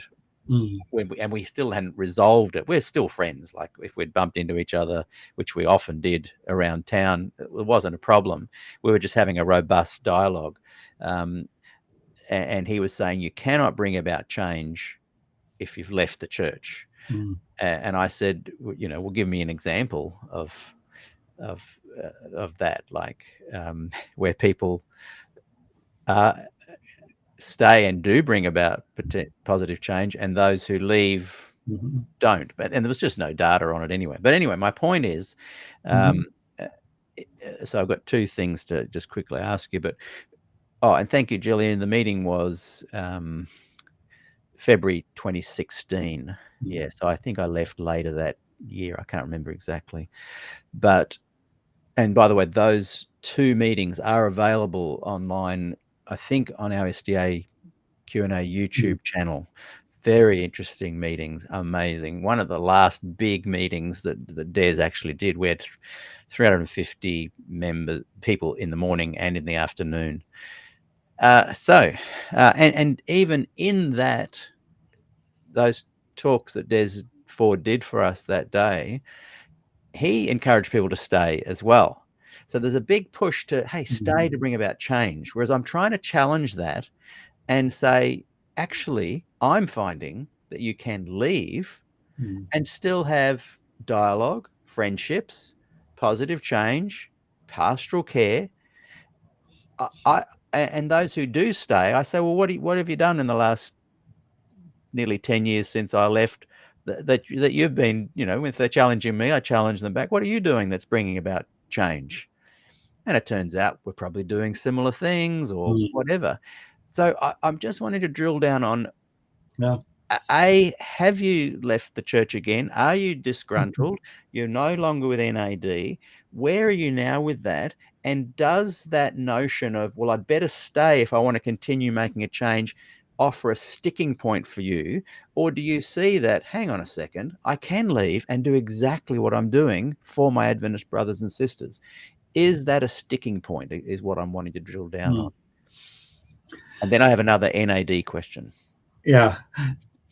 Well, the other thing that was happening was my boss at the time said, you don't want to die in this NAD job.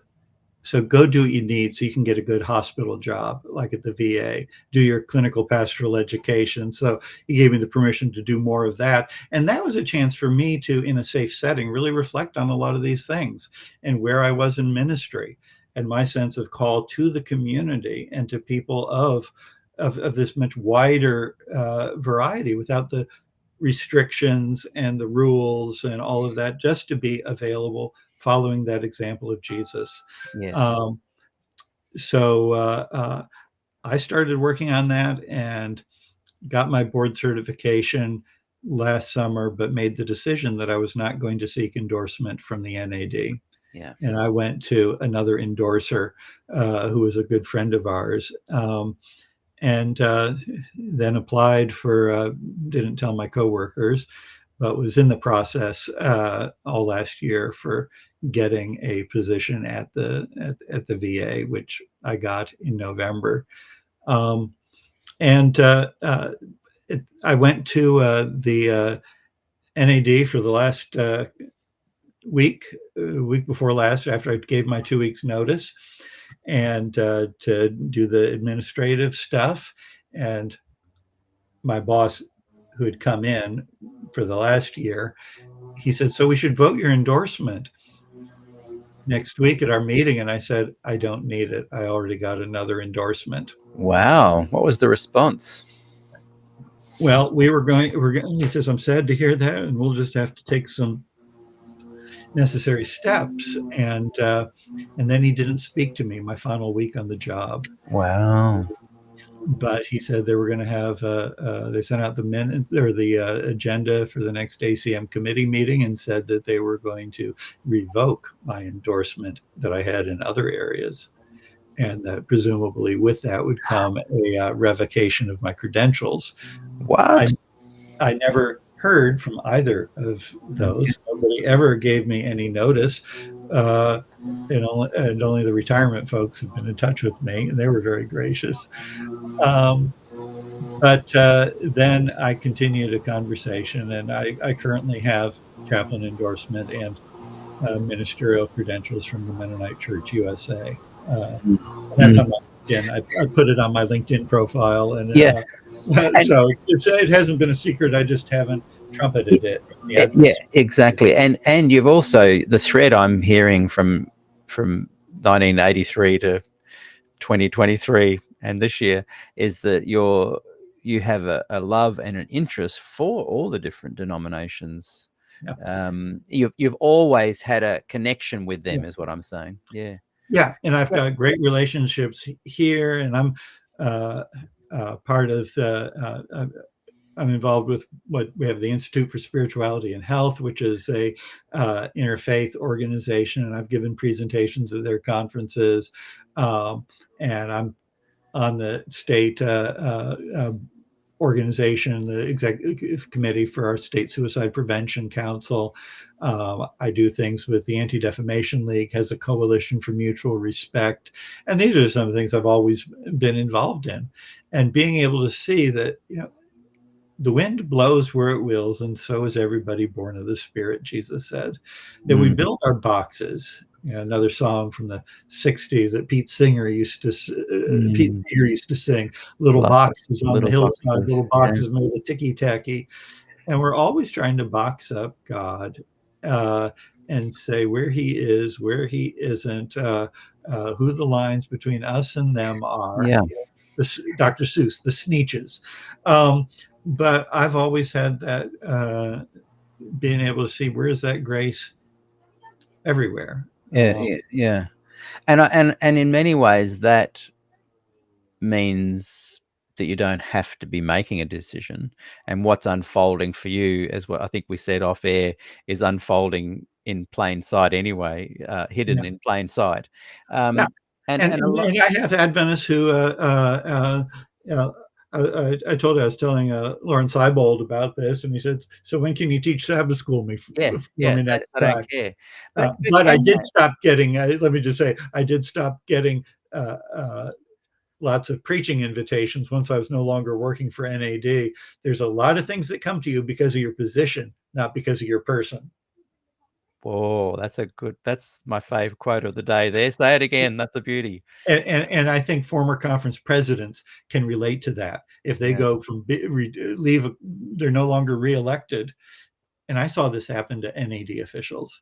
If Mm, they were not reelected, they were ghosted. I went to mm, one who was not reelected, and he said, he said, "You're the only one who's mm. come to show me that compassion."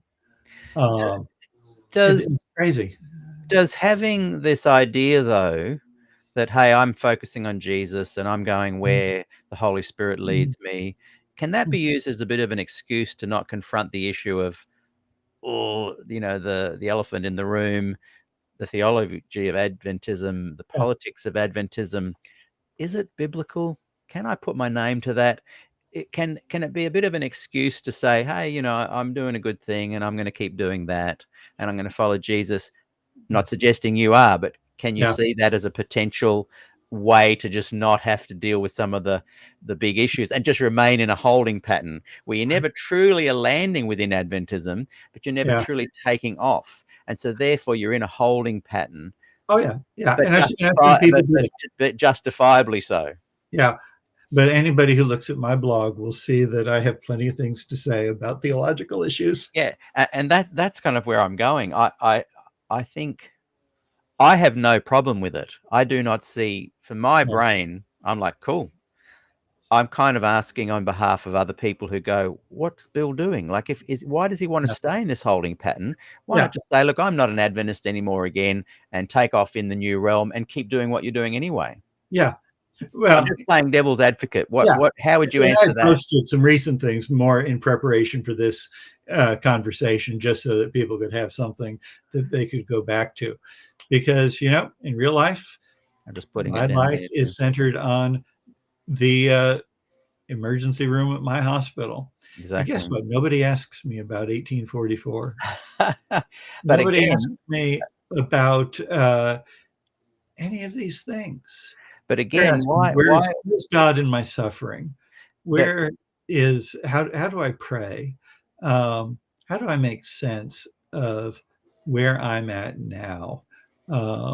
Given or for military people who are dealing with both PTSD and what we call moral injury, a term that's something that's been written about a lot, that sense that your moral sense was betrayed either by being part of the military or by things you did or failed to do in combat. And they're wondering, hey, is God there for me? Or have I just passed beyond that hope of salvation? mm, Those are the issues that I deal with. yeah, and that's why That's my I'm not ministry. pushing Yeah, I'm not pushing back on your yeah, yeah, what you do in the slightest. yeah. Don Roy has just written in the group, that's an unfair premise, Pete. You are oversimplifying it. I'm not too sure, Don, and I'd love you to come back on the show, Don. I really admire and respect you, Don Roy. I'd love to chat about these things in a longer discussion, but I'm not sure I'm actually making a premise. I'm asking a question. Yeah. Uh, if those things matter, and it makes no difference if you're an Adventist or not, and if you talk about the investigative judgment or not, why can't you then go publicly and in writing, I've left the Adventist church, and continue on with those things don't matter? Like, why does holding your name on the books? And this is why, Don, I'm not asking, it's not a premise. I'm asking a question for all those who stay for valid reasons. I'm just simply saying, why can't you continue to do what you're doing and take your name off the Adventist books if there are some fundamental beliefs you'd no longer share with the denomination. And I doubt that you'd ever be in your work, Bill, or Don, what you do, or the many others who are staying within the church doing great things. I'm not, there is no premise. I'm just saying, why not then go, because I no longer believe in the sanctuary doctrine, because I no longer believe in Sabbath as a salvation, because I no longer believe in all these pillars, why can't you just say, hey, I'm no longer an Adventist, but keep doing the stuff you do? It's a genuine question. I'm not creating a premise. I'm just wondering what goes through someone's mind because to me, it seems like they want to stay for reasons that aren't really, I don't get. So I'm literally just asking because I know you are a really open and articulate person and can probably help give me some advice and information and answer that question. Well, I think after this, I may very well get a letter from NAD that says, "Oh, since you asked, here's the official letter pulling it." But I've only gone to the church where I was a member, and which was where I was last pastor. We kept our membership there. My wife still teaches Sabbath school, but they've only seen me in person like twice since the pandemic hit. And they're always asking my wife, "So where's Bill today?" Well, he's working at the VA, and yet nobody calls me. The pastor doesn't call me. I saw the head elder the other day, and he saw me wearing my clerical collar that I went to the hospital, and he didn't say, "Why are you wearing that?" And this is the thing. I'm genuinely not attacking Don Roy. I'm genuinely not attacking Bill or Glenn Sackett. I totally get. I did it for most of my life. I just stayed, and I'm fine with that. That's what I did. I'm not judging. But yet here you are still having the conversations. Yeah, you are having left it behind and gone on to, as Bob Brinsmead said, put all that stuff in a dump truck and go join the human race. Bob did that. He finally drew that line, and tropical fruit world in New South Wales has blossomed because of that. Exactly, and all of his fruit varieties that he developed. And that's kind of back to you, Peter. Why are you doing this? That's confirming my point. I can officially take my name off. I can officially make a public statement that I've left, but I can still enjoy. And look, Bob has come on the show 2 or 3 times and done 3.5-hour long interviews. So he is still able to have these conversations. He no longer really cares. I mean, he's in his 80s. But my point, and again, it's not a premise or a challenge. It's to try and help bring the people who are adamant that you should leave and people are adamant that you should stay. It's trying to find what that balance is. And people do say to me, that I shouldn't have left or whatever, or oh, you're still staying, as if it's a criticism. No, it's just I left, but I can still do exactly what I was doing if I choose to or not. That's what I'm trying to drill down on, and I hope you're not taking offense to that. I don't think you are, but no. And right now, I don't want the NAD to be writing to you based on this conversation in a negative way, because I value what you do. I think it's incredible. Yeah, and I still have good friends, those who give me little shout outs when you're interviewing them. And I know I'm going to see them at professional events. They did want me to write about 3 articles for the Adventist Encyclopedia. I don't think I'm going to get around to that. As Milton Hook has done as well. They wanted me to do one on Audley Stafford. They wanted me to do one on Operation White Coat and on conscientious objection. But I just, even in my last job, I was traveling too much, and then so I'm not going to be doing that. But I still think I'll probably get the folks at Spectrum and Adventist Today saying, "Hey, Bill, can you write this?" And I still have a lot of the chaplains who reach out to me and say, "Hey, we want your thoughts on this. We value you as a mentor and as a friend." And several times a week, I'm having chaplains call up and say, or who say, "I can't take it anymore. Can you help me find another endorser?" And I've probably helped 7 or 8 chaplains find other endorsers who just said, I've been hurt by the church. My theology has changed. Can you make those connections? And I've done that graciously for them. And I'm really glad we're having this conversation, because it is really highlighting that people need to use their own brains and make their own decisions. And I 100% respect that. And I 100% think you should just keep doing what you're doing the way you're doing it, because that's what's best for you.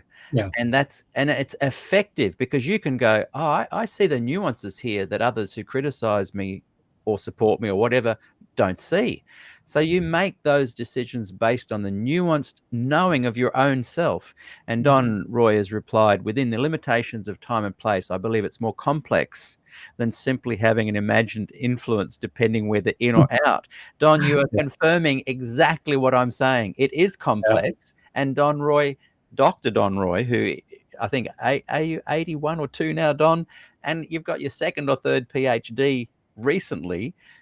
I love it. And I am not making a premise. I'm having a conversation, asking questions, because it is complex. And I don't know where anyone's having this conversation anywhere on the planet. So, Don, come on board. Let's have that conversation. And Donna said, apart from the brief exchange, Bill Cork's conversation has been brilliant. Thanks a million. So that's great, Don. And I look forward to having you back on the show. Don's been on a couple of times. Yeah. Great fan. This is a conversation about this topic. It's not a conversation trying to push anyone in a direction. Yeah. And let me make one observation. Talked about the disagreements that we have with people. And Jillian and I were having this chat the other day. She was reading something that I wrote and wasn't sure whether we agreed completely on some aspects of justification. But I quoted Des back to her that something he said, that if two people think alike on everything, one of them has stopped thinking. Exactly. And I hope that's coming across. I mean, I really hope that's coming across. Don has just written back, he's 84, Pete, but who's counting? And I hope it comes across that just because we say stuff and ask some hard questions and put the light on certain topics does not mean we're being judgmental or blaming. Yeah. It's just a conversation that I think takes us into a good place. Yeah. Peter, if I can say quick, I'm going to have to wrap this up soon. I know. I do get up at 5 a.m. I'm looking at the time. We'll wrap it up real quick. I was just about to as well. There's some great conversations going here, and boy, I appreciate you coming on the program. Bob's in his 90s. Note, he was a farmer and a good businessman and able to fund whatever he liked. Not everyone has the choice, but above all, it's a choice. We're all free. In my case, they hunted us to get us out until we left. And now she's selling these wonderful books on Amazon.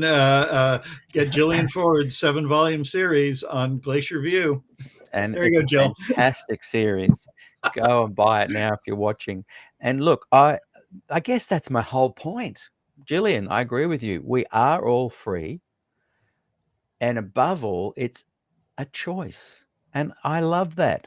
I love that we use our own brain to make our own choices. They're the people I respect the most. I'm trying to get away from people going, oh, you're doing this, or you're saying that, or you're... No, we're just having conversations. And I love when people say, no, it's my choice to stay, or it's my choice to not stay, or whatever. But the thread and the heart of what I'm trying to say is that when you think with your heart, as you said earlier, and you do the important things, helping people, building community, loving your neighbor as yourself, loving your family, friends, stick up for people when there's unethical behaviors going on. That's the important stuff. The branding on top of that, you can take it or leave it. And that taking or leave it's up to you. You go along and do what you do. No one's saying, tell me about the sanctuary doctrine. You're dealing with immediate stuff that's going on. Any closing words and positive thoughts you'd like to leave with people watching? I've really enjoyed this conversation. I've been talking to Bill Cork, and I encourage everyone to go. It's so easy to find, billcork.wordpress.com. and they can really get to know you better there with your blog. And I hope I haven't offended you at all today. I look forward. No, this has been fun. And if I ever am down in the land of Oz, I think we can put some shrimp on the Barbie and have a Foster's. No, I'm really going to scandalize people there. Then. Yeah, you're not being invited back to the NAD now. Oh, I had one quick question. Gillian calls these my long goodbyes. I had one quick question. What years were you at the NAD? I was from 2014 through 2023. See, that's an amazing era. Did you go along to any of the annual? I think you call them the autumn council or whatever the annual council sessions. Well, I did when we were still in the same building, and they wanted us, to come. But then when the NAD went and moved 15 miles down the road from the GC, we didn't have the common space. I did go to the general conference sessions in Atlanta and San Antonio, but not as a delegate. We had our chaplaincy booth there, which is a wonderful time. It was just such a great place to meet so many people. In one of the articles that I wrote for Adventist Heritage before the 1985 GC, it was comparing it to the pilgrimage festivals of Israel. Right. At one point I was wearing my army uniform and somebody came along and said, "Oh, are you a pilot?" And I looked up and I said, "No, that guy's a pilot." He was walking by, and I realized it was Dick Hobenick, who was my Broadview Academy Bible teacher, and we got to reconnect. So I had that time, and during Dan Jackson's presidency, Dan was amazing. Dan was Incredible. A pastor. He'd been the union president for Canada, and he always had a pastor's heart, and he would sit down and have lunch with us in the cafeteria. He loved chaplains and what we were doing. He would come to our meetings and talk to us and answer our questions and just be vulnerable. And he was very authentic, wasn't he? And and I loved his hooey comment that he made about. Were you? So that was my time, and I did go to those things. But then they started saying, "Well, we don't need assistant directors to be spending their money coming to these meetings, so they should stay home." And then after I left, they made the decision. Well, before I left, they said, "Okay, we don't want our assistant directors going around and visiting chaplains regularly, just when they get promoted or retired." That changed the whole nature of the job. And then they said, "Oh, we're going to make all of you move to Maryland." And I was glad that I was gone at that point, because those are the symptoms that, somebody was wanting more control and wanted people in the fold. Yeah.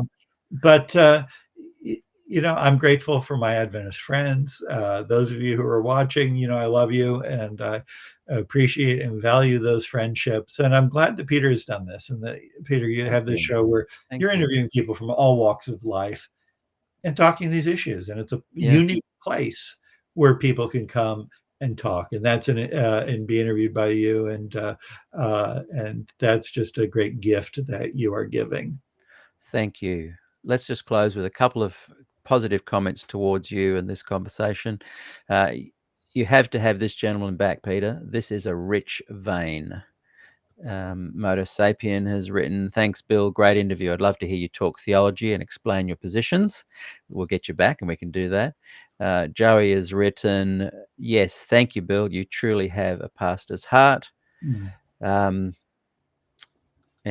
just wonderful comments coming in. Thank you both.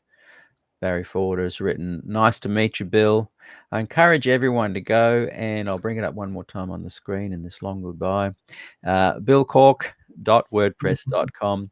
And everyone, in about 10 or 15 minutes, I started a couple of weeks ago, Bill, a post show conversation on the show, as in what we've just talked about. And I just allow anyone to come in to the actual show, and they're all in little boxes chatting.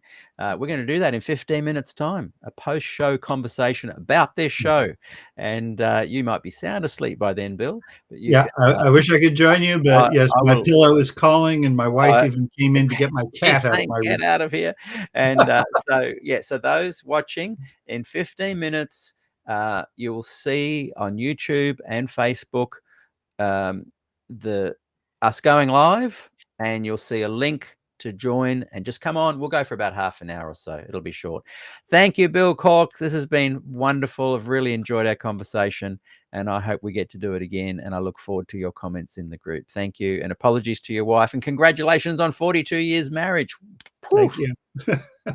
See you later. Okay. Good night.